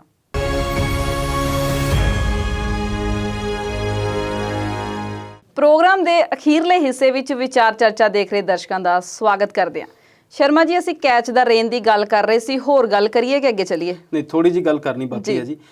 ਜਿੱਦਾਂ ਪ੍ਰਧਾਨ ਮੰਤਰੀ ਸਾਹਿਬ ਨੇ ਇਸ ਯੋਜਨਾ ਦੀ ਸ਼ੁਰੂਆਤ ਕੀਤੀ ਹੈ ਤੇ ਉਹਨਾਂ ਨੇ 2 ਚੀਜ਼ਾਂ ਇਹਦੇ 'ਚ ਜ਼ਰੂਰੀ ਕੀਤੀਆਂ। ਇੱਕ ਤੇ ਜਿਹੜੀ ਭਾਰਤ ਦੀ ਬਹੁਤ ਵੱਡੀ ਯੋਜਨਾ ਹੈਗੀ ਆ ਆਮ ਲੋਕਾਂ ਨੂੰ ਰੁਜ਼ਗਾਰ ਦੇਣ ਲਈ, ਮਨਰੇਗਾ, ਮਹਾਤਮਾ ਗਾਂਧੀ ਨੈਸ਼ਨਲ ਰੁਜ਼ਗਾਰ ਗਰੰਟੀ ਜਿਹੜੀ ਸਕੀਮ ਆ, ਉਹਦੇ ਅਧੀਨ 22 ਮਾਰਚ ਤੋਂ ਲੈ ਕੇ, ਜਾਣੀ ਕਿ ਕੱਲ ਤੋਂ ਲੈ ਕੇ ਸਤੰਬਰ ਤੱਕ ਸਾਰੀ ਜਿਹੜੀ ਯੋਜਨਾ ਆ ਉਹਨੂੰ ਸਾਰੀਆਂ ਚੀਜ਼ਾਂ ਤੋਂ ਛੱਡ ਕੇ ਸਿਰਫ ਔਰ ਸਿਰਫ ਪਾਣੀ ਦੀ ਸੰਭਾਲ ਲਈ ਵਰਤਣ ਲਈ ਗੱਲ ਕੀਤੀ ਆ। ਕਿ ਬਰਸਾਤ ਜਿਹੜੀ ਆ ਉਹ ਜੂਨ 'ਚ ਸ਼ੁਰੂ ਹੋਣੀ ਆ, ਕੁਝ ਸਟੇਟਾਂ 'ਚ ਥੋੜਾ ਪਹਿਲਾਂ ਸ਼ੁਰੂ ਹੋ ਜਾਂਦੀ ਆ, ਕੇਰਲਾ ਵਾਲੀ ਸਾਈਡ ਤੋਂ ਲੈ ਕੇ ਮੌਨਸੂਨ ਜਿਹੜੀ ਆ, ਕਿ ਇਹ ਜਿਹੜਾ ਬਰਸਾਤ ਦਾ ਪਾਣੀ ਆ ਅਸੀਂ ਉਹਦੇ ਲਈ ਜਿਹੜੇ ਛੱਪੜ ਆ ਉਹਨਾਂ ਦੀ ਸਫਾਈ ਕਰੀਏ, ਜਾਂ ਫਿਰ ਤਰ੍ਹਾਂ ਦੇ ਤਰੀਕਿਆਂ ਦੇ ਨਾਲ ਅਸੀਂ ਜਿਹੜਾ ਬਰਸਾਤ ਦਾ ਪਾਣੀ ਆ ਉਹਨੂੰ ਆਪਣੇ ਧਰਤੀ ਦੇ ਉੱਤੇ ਇਦਾਂ ਕਿ ਇਕੱਠਾ ਕਰੀਏ ਤਾਂ ਕਿ ਸਾਡਾ ਜਿਹੜਾ ਵਾਟਰ ਲੈਵਲ ਆ ਅਪ ਹੋ ਜਾਏ। ਦੂਜੀ ਗੱਲ ਉਹਨਾਂ ਨੇ ਕੀਤੀ ਆ ਮਹਿਲਾਵਾਂ ਨੂੰ, ਔਰਤਾਂ ਨੂੰ, ਘਰਾਂ ਦੀਆਂ ਸਵਾਣੀਆਂ ਨੂੰ, ਕਿ ਪਾਣੀ ਦੀ ਜਿਹੜੀ ਵੇਸਟੇਜ ਆ ਉਹਦੇ ਉੱਤੇ ਵੀ ਉਹ ਬਹੁਤ ਸਾਰਾ ਕੰਮ ਕਰ ਸਕਦੀਆਂ ਤੇ ਉਹਨੂੰ ਬਚਾਉਣ ਲਈ ਵੀ, ਤੇ ਉਹਦੀ ਸਦ ਵਰਤੋਂ ਜਿਹੜੀ ਆ ਉਹ ਵੀ ਬੀਬੀਆਂ ਜਿਹੜੀਆਂ ਆ ਉਹ ਭਲੇ ਤਰੀਕੇ ਨਾਲ ਕਰ ਸਕਦੀਆਂ। ਪਰ ਸਰਕਾਰ ਇਹਦੇ ਤੇ ਆਪਣੇ ਜਿਹੜੇ ਕੰਮ ਸਰਕਾਰ ਨੇ ਕਰਨੇ ਉਹਦੇ ਤੋਂ ਮੁਨਕਰ ਹੋਈ ਜਾਂਦੀ ਹੈ। ਸਭ ਤੋਂ ਪਹਿਲਾਂ ਤਾਂ ਸਵਲੀਨ ਜੀ, ਹਰ ਪਿੰਡ ਦੇ ਵਿੱਚ ਵਾਟਰ ਟ੍ਰੀਟਮੈਂਟ ਪਲਾਂਟ ਬਣਨਾ ਚਾਹੀਦਾ। ਪਾਣੀ ਤੇ ਲੋਕਾਂ ਨੇ ਆਖਰ ਵਰਤਣਾ ਹੀ ਆ। ਜੇ ਅਸੀਂ ਥੋੜਾ ਬਹੁਤਾ ਘੱਟ ਵੀ ਵਰਤਾਂਗੇ ਤਦ ਵੀ ਉਹਦੀ ਵਰਤੋਂ ਤਾਂ ਹੋਣੀ ਆ। ਅਸੀਂ ਅੱਜ ਤੋਂ 20 ਸਾਲ ਪਹਿਲਾਂ ਚੱਲ ਜਾਈਏ, ਟੂਟੀਆਂ ਨਹੀਂ ਹੁੰਦੀਆਂ ਸੀ ਤੇ ਪਾਣੀ ਅਸੀਂ ਨਲਕੇ ਤੋਂ ਲੈਂਦੇ ਸੀ ਤੇ ਅਸੀਂ ਉਨਾ ਹੀ ਕੱਢਦੇ ਸੀ ਜਿੰਨੀ ਸਾਨੂੰ ਜ਼ਰੂਰਤ ਸੀ। ਹੁਣ ਉਹਦੀ ਜਿਹੜੀ ਖਪਤ ਆ ਉਹ ਵੱਧ ਗਈ ਹੈ। ਘਰਾਂ ਦੇ ਵਿੱਚ ਜਿਹੜੇ ਸਾਡੇ ਸ਼ੌਚਾਲਿਆ ਬਣੇ ਉਹਦੇ ਨਾਲ ਵੀ ਪਾਣੀ ਦੀ ਜਿਹੜੀ ਖਪਤ ਆ ਕਾਫੀ ਵਧੀਆ, ਵੇਸਟ ਤੇ ਉਹ ਹੋਣਾ ਆ। ਪਰ ਉਹਦੇ ਲਈ ਵਾਟਰ ਟ੍ਰੀਟਮੈਂਟ ਪਲਾਂਟ ਲੱਗਣੇ ਚਾਹੀਦੇ ਤਾਂ ਜੋ ਉਹ ਪਾਣੀ ਮੁੜ ਵਰਤਿਆ ਜਾ ਸਕੇ। ਛੱਪੜ ਜਿਹੜੇ ਆ ਉਹਨਾਂ ਤੇ ਨਜਾਇਜ਼ ਕਬਜ਼ੇ ਬੰਦ ਹੋਣੇ ਚਾਹੀਦੇ ਆ ਤੇ ਪਾਣੀ ਜਿਹੜਾ ਆ ਉਥੋਂ ਪਸ਼ੂਆਂ ਦੇ ਪੀਣ ਲਈ ਜਾਂ ਖੇਤੀ ਦੀ ਵਰਤੋਂ ਲਈ ਉਸ ਪਾਣੀ ਨੂੰ ਵਰਤਿਆ ਜਾਣਾ ਚਾਹੀਦਾ। ਉਚਾਨ ਤੋਂ ਲੈ ਕੇ ਨਿਵਾਣ ਵੱਲ ਹਰ ਪਿੰਡ ਤੋਂ ਅੱਗੇ ਜਾ ਕੇ ਜਾਂ ਥੋੜੇ ਪਿੰਡਾਂ ਦਾ ਕਲਸਟਰ ਬਣਾ ਕੇ ਕੁਝ ਜਿਹੜੇ ਆ ਵਾਟਰ ਦੇ ਰਿਜ਼ਰਵਾਇਰ ਬਣਾਏ ਜਾ ਸਕਦੇ ਆ, ਜਿਹਦੇ ਨਾਲ ਕੁਝ ਪਾਣੀ ਦਾ ਫਾਇਦਾ ਹੋ ਸਕਦਾ ਤੇ ਉਹੀ ਪਾਣੀ ਅਸੀਂ ਖੇਤੀ ਲਈ ਵਰਤ ਸਕਦੇ ਹਾਂ। ਦੂਜੀ ਗੱਲ, ਸਰਕਾਰਾਂ ਨੂੰ ਸਿਰਫ ਔਰ ਸਿਰਫ ਵੋਟਾਂ ਲੈਣ ਲਈ, ਲੋਕਾਂ ਨੂੰ ਖੁਸ਼ ਕਰਨ ਲਈ ਟਿਊਬਵੈੱਲ ਜਿਹੜੇ ਕਨੈਕਸ਼ਨ ਆ ਉਹ ਨਹੀਂ ਦੇਣੇ ਚਾਹੀਦੇ। ਖੇਤੀ ਦੇ ਵਿੱਚ ਵਿਭਿੰਨਤਾ ਜਿਹੜੀ ਆ, ਭਾਰਤ ਅਸੀਂ ਖੇਤੀ ਪ੍ਰਧਾਨ ਦੇਸ਼ ਆ ਤੇ ਇੱਥੇ ਉਸ ਚੀਜ਼ ਦੀ ਬਹੁਤ ਜ਼ਿਆਦਾ ਜਿਹੜੀ ਜ਼ਰੂਰਤ ਆ। ਇੱਕ ਇਹੋ ਜਿਹਾ ਵਿਸ਼ਾ ਆ ਸਵਲੀਨ ਜੀ ਜਿਹਦੇ ਤੇ ਅਸੀਂ ਪੂਰਾ ਪ੍ਰੋਗਰਾਮ ਵੀ ਕਰ ਸਕਦੇ ਹਾਂ ਜਾਂ ਪੂਰੇ ਦਿਨ ਦੀ ਬਹਿਸ ਵੀ ਕਰ ਸਕਦੇ ਬਿਲਕੁਲ ਹਾਂ। ਪਰ ਸਾਨੂੰ ਜਿਹੜੀ ਲੋੜ ਆ ਉਹ ਪਾਣੀ ਨੂੰ ਬਚਾਉਣ ਦੀ ਆ, ਤਾਂ ਜੋ ਸਾਡਾ ਆਉਣ ਵਾਲਾ ਜਿਹੜਾ ਸਮਾਂ ਆ ਉਹ ਬਚ ਸਕੇ। ਜੀ ਸ਼ਰਮਾ ਜੀ, ਹਰਮੰਦਰ ਸਾਹਿਬ ਤੇ ਸੋਲਰ ਪਾਵਰ ਪਲਾਂਟ ਲੱਗ ਰਹੇ ਨੇ, ਕੀ ਕਹਿਣਾ ਚਾਹੋਗੇ? ਬਹੁਤ ਇੱਕ ਚੰਗੀ ਸ਼ੁਰੂਆਤ ਆ। ਇਸ ਤੋਂ ਪਹਿਲਾਂ ਹੀ ਜਿਹੜੇ ਸਾਡੇ ਨਵਿਆਉਣਯੋਗ ਊਰਜਾ ਦੇ ਸੋਮੇ ਆ ਜਿਨ੍ਹਾਂ ਨੂੰ ਅਸੀਂ ਦੁਬਾਰਾ ਵਰਤ ਸਕਦੇ ਹਾਂ। ਸੋਲਰ ਐਨਰਜੀ ਸਾਡੇ ਕੋਲ ਹੈ, ਵਿੰਡ ਐਨਰਜੀ ਭਾਰਤ ਕੋਲ ਹਾਲੇ ਘੱਟ ਆ। ਹਵਾਵਾਂ ਨਾਲ ਚਲਾਈਆਂ ਹੋਈਆਂ ਟਰਬਾਈਨਾਂ ਤੋਂ ਅਸੀਂ ਇੱਥੇ ਬਹੁਤੀ ਬਿਜਲੀ ਨਹੀਂ ਬਣਾ ਸਕਦੇ, ਪਰ ਸੋਲਰ ਐਨਰਜੀ ਜਿਹੜੀ ਅਸੀਂ ਇੱਥੇ ਬਹੁਤ ਸਾਰੀ ਬਣਾ ਸਕਦੇ ਹਾਂ। ਜੇ ਅਸੀਂ ਗੱਲ ਕਰੀਏ ਤੇ ਮਾਰਚ ਤੋਂ ਲੈ ਕੇ ਸ਼ੁਰੂ ਹੋ ਜਾਂਦੀ ਹੈ ਥੋੜੀ ਗਰਮੀ, ਤੇ ਅਕਤੂਬਰ ਨਵੰਬਰ ਤੱਕ ਸੂਰਜ ਜਿਹੜਾ ਆ ਘੱਟੋ ਘੱਟ 12 ਘੰਟੇ ਇੱਥੇ ਰਹਿੰਦਾ ਜੀ। ਜੇ ਅਸੀਂ ਚੰਗੇ ਸੋਲਰ ਪਲਾਂਟ ਲਾ ਲਈਏ, ਉਹਦੇ 'ਚ ਥੋੜੀ ਜਿਹੀ ਬੈਟਰੀਆਂ ਦੀ ਜਿਹੜੀ ਖਮਤਾ ਆ ਵਧਾ ਲਈਏ ਤੇ ਬੈਟਰੀਆਂ ਦੀ ਲਾਈਫ ਤੇ ਚੰਗਾ ਕੰਮ ਕਰ ਲਈਏ, ਤੇ ਸੋਲਰ ਐਨਰਜੀ ਜਿਹੜੀ ਆ ਉਹ ਇੱਕ ਸਸਤੀ ਬਿਨਾਂ ਪ੍ਰਦੂਸ਼ਣ ਦੇ ਐਨਰਜੀ ਜਿਹੜੀ ਸਾਨੂੰ ਮਿਲ ਸਕਦੀ ਆ ਜੀ। 2 ਸੰਸਥਾਵਾਂ ਨੇ, ਯੂਨਾਈਟਿਡ ਸਿੱਖ ਆਰਗੇਨਾਈਜੇਸ਼ਨਸ ਆ, ਇੱਕ ਕੈਲੀਫੋਰਨੀਆ ਤੋਂ ਤੇ ਇੱਕ ਸਿੱਖ ਲੈਂਡਸ ਮਿਸ਼ਨ ਆ। ਉਹਨਾਂ ਨੇ ਰਲ ਕੇ ਇਸ ਗੱਲ ਦਾ ਪ੍ਰਸਤਾਵ SGPC ਨੂੰ ਭੇਜਿਆ ਸੀ ਕਿ ਇੱਥੇ 1.1 ਮੈਗਾਵਾਟ ਦਾ ਜਿਹੜਾ ਆ ਪਾਵਰ ਪਲਾਂਟ ਸੂਰਜ ਨਾਲ ਚੱਲਣ ਵਾਲਾ ਲਾਇਆ ਜਾਵੇ ਜੀ। SGPC ਨੇ ਉਹਨਾਂ ਦੀ ਗੱਲ ਮੰਨ ਲਈ ਆ। ਪੈਸੇ ਉਹਨਾਂ ਨੇ ਲਾਉਣੇ ਆ, ਉਹਨਾਂ ਨੇ ਕੁਝ ਕੰਪਨੀਆਂ ਨਾਲ ਅਨੁਬੰਧ ਕੀਤੇ ਆ, ਕੰਟਰੈਕਟ ਕਰ ਲਏ ਨੇ। ਕੁਝ ਕੰਪਨੀਆਂ ਉਹਨਾਂ ਦੇ ਸਾਹਮਣੇ ਆ ਰਹੀਆਂ ਨੇ ਜਿਨ੍ਹਾਂ ਨੇ ਇਹ ਕੰਮ ਕਰਨਾ ਆ। ਕੱਲ੍ਹ ਉਹਨਾਂ ਦੀ ਮੀਟਿੰਗ ਸੀਗੀ ਬੀਬੀ ਜਗੀਰ ਕੌਰ ਜੀ ਨਾਲ, ਜਿਹੜੇ SGPC ਦੇ ਪ੍ਰਧਾਨ ਨੇ। 4 ਮਹੀਨੇ ਦਾ ਟਾਈਮ ਉਹਨਾਂ ਨੇ ਕਿਹਾ ਕਿ ਅਸੀਂ 4 ਮਹੀਨਿਆਂ ਦੇ ਵਿੱਚ ਜਿਹੜਾ ਆ ਇਹ ਪਲਾਂਟ ਜਿਹੜਾ ਆ ਚਾਲੂ ਕਰ ਦੇਣਾ ਜੀ। 1.1 ਮੈਗਾਵਾਟ ਵੱਡੀ ਸਮਰੱਥਾ ਆ, ਜਿਹਦੇ ਤੋਂ 14 ਲੱਖ ਯੂਨਿਟ ਜਿਹੜੀ ਆ ਬਿਜਲੀ ਪੈਦਾ ਹੋਣ ਦੀ ਸੰਭਾਵਨਾ ਆ ਜੀ। ਤੇ ਜਦੋਂ ਅਸੀਂ ਹਰਮੰਦਰ ਸਾਹਿਬ ਕੰਪਲੈਕਸ ਦੀ ਗੱਲ ਕਰਦੇ ਤੇ ਉਹਦਾ ਬਿੱਲ ਜਿਹੜਾ ਆ ਸਵਲੀਨ ਜੀ 30 ਤੋਂ 60 ਲੱਖ ਆਉਂਦਾ, ਡਿਪੈਂਡ ਕਰਦਾ ਮੌਸਮ ਤੇ। ਕਦੇ ਉਹ ਸਰਦੀਆਂ 'ਚ ਘਟ ਜਾਂਦਾ ਹੋਣਾ ਜਾਂ ਗਰਮੀਆਂ 'ਚ ਵੱਧ ਜਾਂਦਾ, ਜਾਂ ਜਦੋਂ ਦੀਪਮਾਲਾ ਹੁੰਦੀ ਆ ਜਾਂ ਲਾਈਟਿੰਗ ਦੇ ਸਿਸਟਮ ਦੇ ਨਾਲ ਉਹਦਾ ਕੁਝ ਫਲਕਚੁਏਸ਼ਨ ਉਹਦੇ 'ਚ ਹੋਊਗੀ। ਉਹ ਜਿਹੜੀ ਆ ਖਪਤ ਪੈਸਿਆਂ ਦੀ ਵੀ ਬਚਤ ਹੋਣੀ ਆ, ਤੇ ਜਿਹੜੀ એનર્ਜੀ ਆ ਉਹਦੀ ਵੀ ਜਿਹੜੀ ਆ ਨਵੇਂ ਤਰੀਕੇ ਨਾਲ ਬਣਾਈ ਜਾਊਗੀ, ਤੇ ਉਹ ਇੱਕ ਚੰਗਾ ਉਦਮ ਆ। ਇਸ ਤੋਂ ਪਹਿਲਾਂ ਵੀ ਪੰਜਾਬ ਦੇ ਵਿੱਚ ਰਾਧਾ ਸਵਾਮੀ ਡੇਰਾ ਜਿਹੜਾ ਬਣਿਆ ਹੋਇਆ ਇੱਥੇ ਬਿਆਸ, ਉੱਥੇ ਏਸ਼ੀਆ ਦਾ ਸਭ ਤੋਂ ਵੱਡਾ ਪਾਵਰ ਪਲਾਂਟ ਲਾਇਆ ਜਾ ਚੁੱਕਾ। ਹੋਰ ਵੀ ਛੋਟੇ ਤੌਰ ਤੇ ਵੀ ਜਿਹੜੀ ਸਰਕਾਰ ਆ ਇਹਦੇ ਤੇ ਉਦਮ ਕਰਦੀ ਰਹਿੰਦੀ ਆ। ਸਰਕਾਰ ਨੇ 2 ਤਰ੍ਹਾਂ ਦੇ ਪਲਾਂਟਸ ਜਿਹੜੇ ਆ ਉਹ ਲਾਉਂਦੀ ਆ, ਇੱਕ ਤੇ ਗ੍ਰਿਡ ਸਿਸਟਮ ਆ ਤੇ ਇੱਕ ਹੈਗਾ ਆ ਬੈਟਰੀ ਵਾਲਾ। ਇੱਕ ਬੈਟਰੀ ਵਾਲਾ ਜਿਹੜਾ ਆ ਉਹ ਥੋੜਾ ਜਿਹਾ ਮਹਿੰਗਾ ਪੈਂਦਾ ਜੇ ਅਸੀਂ ਆਪ ਲਵਾਉਂਦੇ ਆ, ਤਾਂ ਉਹਦੇ 'ਚ ਤੁਸੀਂ એનર્ਜੀ ਜਿਹੜੀ ਆ ਬੈਟਰੀ 'ਚ ਸਟੋਰ ਕਰ ਸਕਦੇ ਆ। ਪਰ ਜਿਹੜੀਆਂ ਇਹ ਬੈਟਰੀਆਂ ਆ ਇਹਨਾਂ ਦੀ ਜਿਹੜੀ ਲਾਈਫ ਆ ਉਹ ਥੋੜੀ ਜਿਹੀ ਘੱਟ ਆ। ਗ੍ਰਿਡ ਸਿਸਟਮ ਡਿਊਲ ਵੇ ਸਿਸਟਮ ਆ, ਦੋਨੋਂ ਪਾਸੇ ਚੱਲਦਾ ਕਿ ਜਦੋਂ ਤੁਹਾਡੇ ਕੋਲ ਸੋਲਰ એનર્ਜੀ ਬਣ ਰਹੀ ਆ, ਤੁਹਾਨੂੰ ਲੋੜ ਨਹੀਂ ਹੈਗੀ ਤੇ ਉਹ ਸਰਕਾਰ ਨੂੰ ਚਲੇ ਜਾਂਦੀ ਆ ਤੇ ਸਰਕਾਰ ਤੁਹਾਨੂੰ ਉਹਦੇ ਪੈਸੇ ਦਿੰਦੀ ਸੀ। ਪਰ ਪੰਜਾਬ ਸਰਕਾਰ ਦੀ ਜਿਹੜੀ ਯੋਜਨਾ ਆ ਉਹਦੇ 'ਚ ਹੁਣ ਇਹ ਥੋੜੀ ਜਿਹੀ ਗੜਬੜ ਹੋ ਗਈ ਆ। ਜਦੋਂ ਤੁਹਾਨੂੰ ਦਿੰਦੇ ਆ ਤੇ 9 ਰੁਪਏ ਯੂਨਿਟ ਦਿੰਦੇ, ਜਦੋਂ ਤੁਹਾਡੇ ਤੋਂ ਲੈਂਦੇ ਆ ਤੇ ਉਹ ਕੋਈ 2-2.5 ਰੁਪਏ ਹੀ ਲੈਂਦੇ ਆ। ਉਹ ਜਿਹੜੀ ਸਕੀਮ ਆ, ਉਹ ਜਿਹੜੀ ਸਰਕਾਰ ਦੀ ਗਲਤ ਪਾਲਿਸੀ ਆ, ਉਹਦੇ ਨਾਲ ਫਿਰ ਲੋਕ ਥੋੜੇ ਜਿਹਾ ਨਿਰਾਸ਼ ਹੁੰਦੇ ਆ ਕਿ ਬਿਜਲੀ ਤੇ ਉਹੀ ਆ, ਜਦੋਂ ਤੁਸੀਂ ਤੁਹਾਡੇ ਤੋਂ ਲੈ ਰਹੇ ਆ ਉਦੋਂ ਦਾ ਰੇਟ ਕੁਝ ਹੋ ਰਿਹਾ, ਤੇ ਜਦੋਂ ਸਾਡੀ ਵਾਧੂ ਤੁਸੀਂ ਲੈ ਰਹੇ ਆ ਉਹਦਾ ਰੇਟ ਕੁਝ ਹੋ ਰਿਹਾ ਜੀ। ਤੇ ਦਰਬਾਰ ਸਾਹਿਬ ਵਿਖੇ ਸੋਲਰ ਪਲਾਂਟ ਦਾ ਲੱਗਣਾ ਇੱਕ ਚੰਗੀ ਗੱਲ ਆ, ਤੇ ਸਾਡੀਆਂ ਵੱਡੀਆਂ ਬਿਲਡਿੰਗਸ ਦੇ ਉੱਤੇ ਲੱਗਣੇ ਚਾਹੀਦੇ ਨੇ, ਇਹਦਾ ਬੈਨੀਫਿਟ ਹੈ। ਬਿਲਕੁਲ। ਸ਼ਰਮਾ ਜੀ, ਉੱਤਰਾਖੰਡ ਦੇ ਮੁੱਖ ਮੰਤਰੀ ਤੀਰਥ ਸਿੰਘ ਰਾਵਤ ਦਾ ਕੀ ਹਾਲ ਆ? ਪਿਛਲੇ ਦਿਨ ਲਗਾਤਾਰ ਵਿਵਾਦਤ ਬਿਆਨ ਦੇ ਰਹੇ ਨੇ ਉਹ। ਪਤਾ ਨਹੀਂ ਜੀ ਕੀ ਹੋਇਆ ਉਹਨਾਂ ਨੂੰ। ਚੰਗੇ ਭਲੇ ਬੰਦੇ ਸੀ, ਪੜ੍ਹੇ ਲਿਖੇ ਵੀ ਆ, ਤੇ ਬਹੁਤ ਸਾਰਿਆਂ ਅਹੁਦਿਆਂ ਤੇ ਇਸ ਤੋਂ ਪਹਿਲਾਂ ਵੀ ਰਹਿ ਚੁੱਕੇ ਆ, ਪਰ ਹੁਣ ਉਹ ਜਦੋਂ ਤੋਂ ਬਣੇ ਆ ਜਾਂ ਤਾਂ ਸਲਿਪ ਆਫ ਟੰਗ ਆ ਜਾਂ ਉਹ ਕੁਝ ਜਾਣ ਬੁੱਝ ਕੇ ਇਹੋ ਜਿਹਾ ਕਰ ਰਹੇ ਨੇ, ਇਹ ਵੀ ਹੋ ਸਕਦਾ ਜੀ। ਪਰ ਹੁਣ ਜੋ ਤਾਜ਼ਾ ਘਟਨਾਕ੍ਰਮ ਆ, 3-4 ਬਿਆਨ ਉਹਨਾਂ ਨੇ ਦਿੱਤੇ। ਇੱਕ ਔਰਤਾਂ ਦੇ ਪਹਿਰਾਵੇ ਨੂੰ ਲੈ ਕੇ ਸੀ, ਫਿਰ ਮੋਦੀ PM ਦੀ ਭਗਤੀ ਨੂੰ ਲੈ ਕੇ ਸੀ, ਫਿਰ ਉਹਨਾਂ ਨੇ ਅਨਾਜ ਜਿਹੜਾ ਲੋਕਾਂ ਨੂੰ ਫ੍ਰੀ ਦਿੱਤਾ ਜਾਂਦਾ ਉਹਦੇ 'ਚ ਬੱਚਿਆਂ ਦੀ ਗਿਣਤੀ ਨੂੰ ਲੈ ਕੇ ਸੀਗਾ। ਉਸ ਤੋਂ ਬਾਅਦ ਕੱਲ੍ਹ ਉਹਨਾਂ ਨੂੰ ਤਲਬ ਕਰ ਲਿਆ ਗਿਆ। ਅਮਿਤ ਸ਼ਾਹ ਜੀ ਨਾਲ ਉਹਨਾਂ ਦੀ ਮੀਟਿੰਗ ਹੋਈ ਆ, ਤੇ ਹੈਰਾਨੀ ਦੀ ਗੱਲ ਇਹ ਆ ਕਿ ਉਸ ਤੋਂ ਬਾਅਦ ਹੀ ਛੇਤੀ ਉਹਨਾਂ ਨੇ ਐਲਾਨ ਕਰ ਦਿੱਤਾ ਕਿ ਮੈਂ ਕੋਵਿਡ ਪੋਜ਼ਿਟਿਵ ਆ, ਤੇ ਹੁਣ ਉਹ 5-7 ਦਿਨ ਘਰੇ ਰਹਿਣਗੇ। ਕੋਵਿਡ ਪੋਜ਼ਿਟਿਵ ਨੂੰ ਵੀ ਅਸੀਂ ਰਾਜਨੀਤੀ ਦੇ ਤੌਰ ਤੇ ਵਰਤਦੇ ਹਾਂ। ਬੀਤੇ ਦਿਨੀ ਪੰਜਾਬ ਦੇ ਵਿੱਚ 2 ਵੱਡੀਆਂ ਸਿਆਸੀ ਘਰਾਣਿਆਂ ਦਾ ਜੰਗ ਚੱਲਦਾ ਸੀ, ਤੇ ਫਿਰ ਸਾਡੇ ਜਿਹੜੇ ਡਿਪਟੀ CM ਸਾਹਿਬ ਆ ਪੁਰਾਣੇ ਸੁਖਬੀਰ ਸਿੰਘ ਬਾਦਲ ਸਾਹਿਬ ਵੀ ਕੋਵਿਡ ਪੋਜ਼ਿਟਿਵ ਆਏ, ਤੇ ਉਹਨਾਂ ਨੇ ਵੀ ਹੁਣ ਕੁਝ ਦਿਨ ਦੀ ਚੁੱਪ ਧਾਰ ਲਈ ਆ। ਤੇ ਲੱਗਦਾ ਰਾਵਤ ਸਾਹਿਬ ਵੀ ਇਸੇ ਤਰੀਕੇ ਨਾਲ ਕੋਵਿਡ ਪੋਜ਼ਿਟਿਵ ਨੇ, ਤਾਂ ਕਿ ਕੁਝ ਦਿਨ ਉਹ ਦਿੱਲੀ ਰਹਿਣਗੇ, ਚੁੱਪ ਰਹਿਣਗੇ। ਤੇ ਆਉਣ ਵਾਲੇ ਸਾਲ ਜਿਹੜੀਆਂ ਜਨਵਰੀ-ਫਰਵਰੀ ਦੇ ਵਿੱਚ ਪੰਜਾਬ ਦੇ ਨਾਲ ਹੀ ਉੱਤਰਾਖੰਡ ਦੇ ਵਿੱਚ ਇਲੈਕਸ਼ਨਸ ਹੋਣੀਆਂ ਆ, ਉਹਦੇ ਤੇ ਧਿਆਨ ਕੇਂਦਰਿਤ ਕਰਨਗੇ ਤੇ ਇਹੋ ਜਿਹੇ ਵਿਵਾਦਤ ਬਿਆਨਾਂ ਤੋਂ ਬਚਣਗੇ। ਮੇਰਾ ਇਹ ਆਪਣਾ ਮੰਨਣਾ ਆ ਕਿ ਇਹ ਲੋਕ ਸਾਡੇ ਨਾਲੋਂ ਜ਼ਿਆਦਾ ਸਿਆਣੇ ਨੇ, ਸਮਝਦਾਰ ਨੇ, ਇਹਨਾਂ ਸਾਰੀਆਂ ਗੱਲਾਂ ਨੂੰ ਸਮਝਦੇ ਨੇ, ਇਹ ਜਾਣ ਬੁੱਝ ਕੇ ਇਹੋ ਜਿਹੇ ਬਿਆਨ ਦਿੰਦੇ ਨੇ ਜੀ। ਸ਼ਰਮਾ ਜੀ, ਭਾਰਤ ਸਰਕਾਰ ਦੀ ਜੇ ਗੱਲ ਕਰੀਏ ਤੇ ਇਹਨਾਂ ਨੇ ਹੁਣ ਪਾਕਿਸਤਾਨ 'ਚ ਜੱਥਾ ਭੇਜਣ ਦੀ ਪ੍ਰਵਾਨਗੀ ਦੇ ਦਿੱਤੀ ਹੈ ਵਿਸਾਖੀ ਦੇ ਮੌਕੇ ਤੇ ਜਦ ਕਿ ਫਰਵਰੀ ਦੇ ਵਿੱਚ ਇਹਨਾਂ ਨੇ ਕਰੋਨਾ ਦਾ ਬਹਾਨਾ ਲਗਾ ਕੇ ਜੱਥੇ ਨੂੰ ਰੋਕ ਲਿਆ ਸੀ, ਤੇ ਹੁਣ ਤੇ ਕਰੋਨਾ ਵੀ ਫਰਵਰੀ ਨਾਲੋਂ ਜ਼ਿਆਦਾ। ਦੇਖੋ, ਕਰੋਨਾ ਜ਼ਿਆਦਾ ਆ, ਪਰ ਜਦੋਂ ਇਹ ਜਥਾ ਰੋਕਿਆ ਸੀ ਉਦੋਂ ਸਰਕਾਰ ਦੀ ਜਿਹੜੀ ਫਜੀਅਤ ਹੈ ਉਹ ਜ਼ਿਆਦਾ ਹੋਈ ਸੀ। ਬਹੁਤ ਸਾਰੇ ਸਿੱਖ ਸੰਗਠਨਾਂ ਵੱਲੋਂ ਹੋਮ ਮਿਨਿਸਟਰੀ ਨੂੰ ਵੀ ਕਿਹਾ ਗਿਆ ਸੀ, ਫੋਰਨ ਅਫੇਅਰ ਮਿਨਿਸਟਰੀ ਨੂੰ ਵੀ ਕਿਹਾ ਗਿਆ ਸੀਗਾ ਤੁਹਾਨੂੰ ਇਦਾਂ ਨਹੀਂ ਕਰਨਾ ਚਾਹੀਦਾ ਸੀ। ਐਸਜੀਪੀਸੀ ਨੇ ਵੀ ਰੋਸ ਦਰਸਾਇਆ ਸੀ ਤੇ ਸਿੱਖ ਸੰਗਠਨਾਂ ਨੇ ਵੀ ਦੋਸ਼ ਦਰਸਾਇਆ ਸੀ ਕਿ ਕਿਉਂਕਿ ਸਾਡੇ ਜਿਹੜੇ ਭਾਰਤ ਦੇ ਪਾਕਿਸਤਾਨ ਨਾਲ ਸੰਬੰਧ ਆ ਉਹ ਭਾਵੇਂ ਬਹੁਤ ਸੁਖਾਵੇਂ ਨਹੀਂ ਹੈ, ਪਰ ਬਹੁਤ ਸਾਰੇ ਲੋਕਾਂ ਦਾ ਧਾਰਮਿਕ ਤੌਰ ਤੇ ਉੱਥੇ ਜਾਣਾ ਆਉਣਾ ਬਣਿਆ ਰਹਿੰਦਾ। ਬੀਤੇ ਸਮੇਂ ਦੇ ਵਿੱਚ ਕਰਤਾਰਪੁਰ ਕੋਰੀਡੋਰ ਦਾ ਖੁੱਲ੍ਹਣਾ ਫਿਰ ਬੰਦ ਹੋਣਾ ਬਹੁਤ ਵੱਡੇ ਲੈਵਲ ਤੇ ਵਿਚਾਰੀਆਂ ਗਈਆਂ ਘਟਨਾਵਾਂ ਰਹੀਆਂ।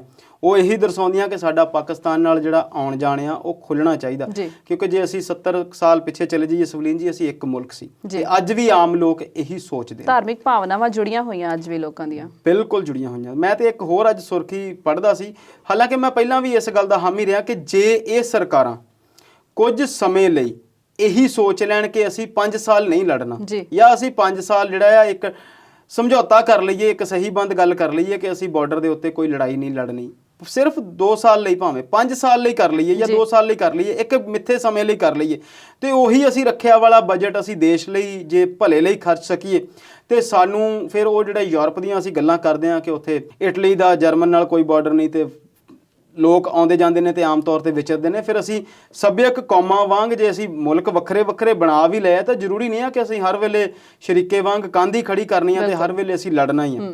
ਤੇ ਹੁਣ ਜੇ ਇੱਕ ਜਥੇ ਨੂੰ ਜਾਣ ਦੀ ਮਨਜ਼ੂਰੀ ਦਿੱਤੀ ਆ ਵਿਸਾਖੀ ਦੇ ਮੌਕੇ ਤੇ ਉਹ ਚੰਗੀ ਗੱਲ ਆ, ਉਹ ਇਦਾਂ ਹੋਣਾ ਚਾਹੀਦਾ, ਪਰ ਉਹਦੀ ਜਿਹੜੀ ਵਰਤੋਂ ਆ ਉਹ ਕਰੋਨਾ ਦੇ ਤੌਰ ਤੇ ਹੀ ਕੀਤੀ ਜਾ ਰਹੀ ਸੀ, ਅਸੀਂ ਬੀਤੇ ਸਮੇਂ 'ਚ ਦੇਖਿਆ। ਤੇ ਹੁਣ ਮੈਨੂੰ ਲੱਗਦਾ ਕਿ ਸਰਕਾਰ ਦਾ ਜਿਹੜਾ ਧਿਆਨ ਆ ਉਹ ਕਿਤੇ ਨਾ ਕਿਤੇ ਆਉਣ ਵਾਲੇ ਸਮੇਂ 'ਚ ਪੰਜਾਬ ਦੀਆਂ ਚੋਣਾਂ ਲਈ ਵੀ ਆ। ਬਿਲਕੁਲ ਬੀਤੇ ਸਮੇਂ ਦੇ ਵਿੱਚ ਪ੍ਰਧਾਨ ਮੰਤਰੀ ਸਾਹਿਬ ਨੇ ਇੱਥੇ ਕੁਝ ਟੈਕਸ ਮਾਫੀ ਦੀ ਗੱਲ ਕੀਤੀ ਸੀ ਐਸਜੀਪੀਸੀ ਲਈ, ਖਾਸ ਤੌਰ ਤੇ ਜਦੋਂ ਜਿਹੜੇ ਬਾਹਰੋਂ ਫੰਡਿੰਗ ਆਉਂਦੀ ਸੀ। ਫਿਰ ਇਸ ਕੋਰੀਡੋਰ ਨੂੰ ਖੋਲ੍ਹਣ ਲਈ ਵੀ ਉਹਨਾਂ ਨੇ ਬਹੁਤ ਸਾਰੀਆਂ ਜਿਹੜਾ ਉਹਦਾ ਸਿਲਾ ਸੀਗਾ ਉਹ ਲੈਣ ਦੀ ਕੋਸ਼ਿਸ਼ ਕੀਤੀ ਕਿ ਇਹ ਸਾਰਾ ਕੁਝ ਅਸੀਂ ਕੀਤਾ ਆ। ਤੇ ਹੁਣ ਇੱਕ ਜਥਾ ਫਰਵਰੀ 'ਚ ਰੋਕ ਕੇ ਉਹਨੂੰ ਅਪ੍ਰੈਲ ਦੇ ਵਿੱਚ ਜਿਹੜੀ ਇਜਾਜ਼ਤ ਦੇ ਦੇਣੀ ਆ, ਉਹ ਇਸੇ ਗੱਲ ਨਾਲ ਜੁੜੀ ਹੋਈ ਗੱਲ ਜੀ। ਸ਼ਰਮਾ ਜੀ, ਕਰੋਨਾ ਨੇ ਇੱਕ ਵਾਰ ਫਿਰ ਸਿਰ ਚੁੱਕ ਲਿਆ ਤੇ ਜਾਂਦੇ ਜਾਂਦੇ ਦਰਸ਼ਕਾਂ ਦੇ ਨਾਲ ਕਰੋਨਾ ਦੀ ਮੌਜੂਦਾ ਸਥਿਤੀ ਵੀ ਸਾਂਝੀ ਕਰਦੇ ਆ।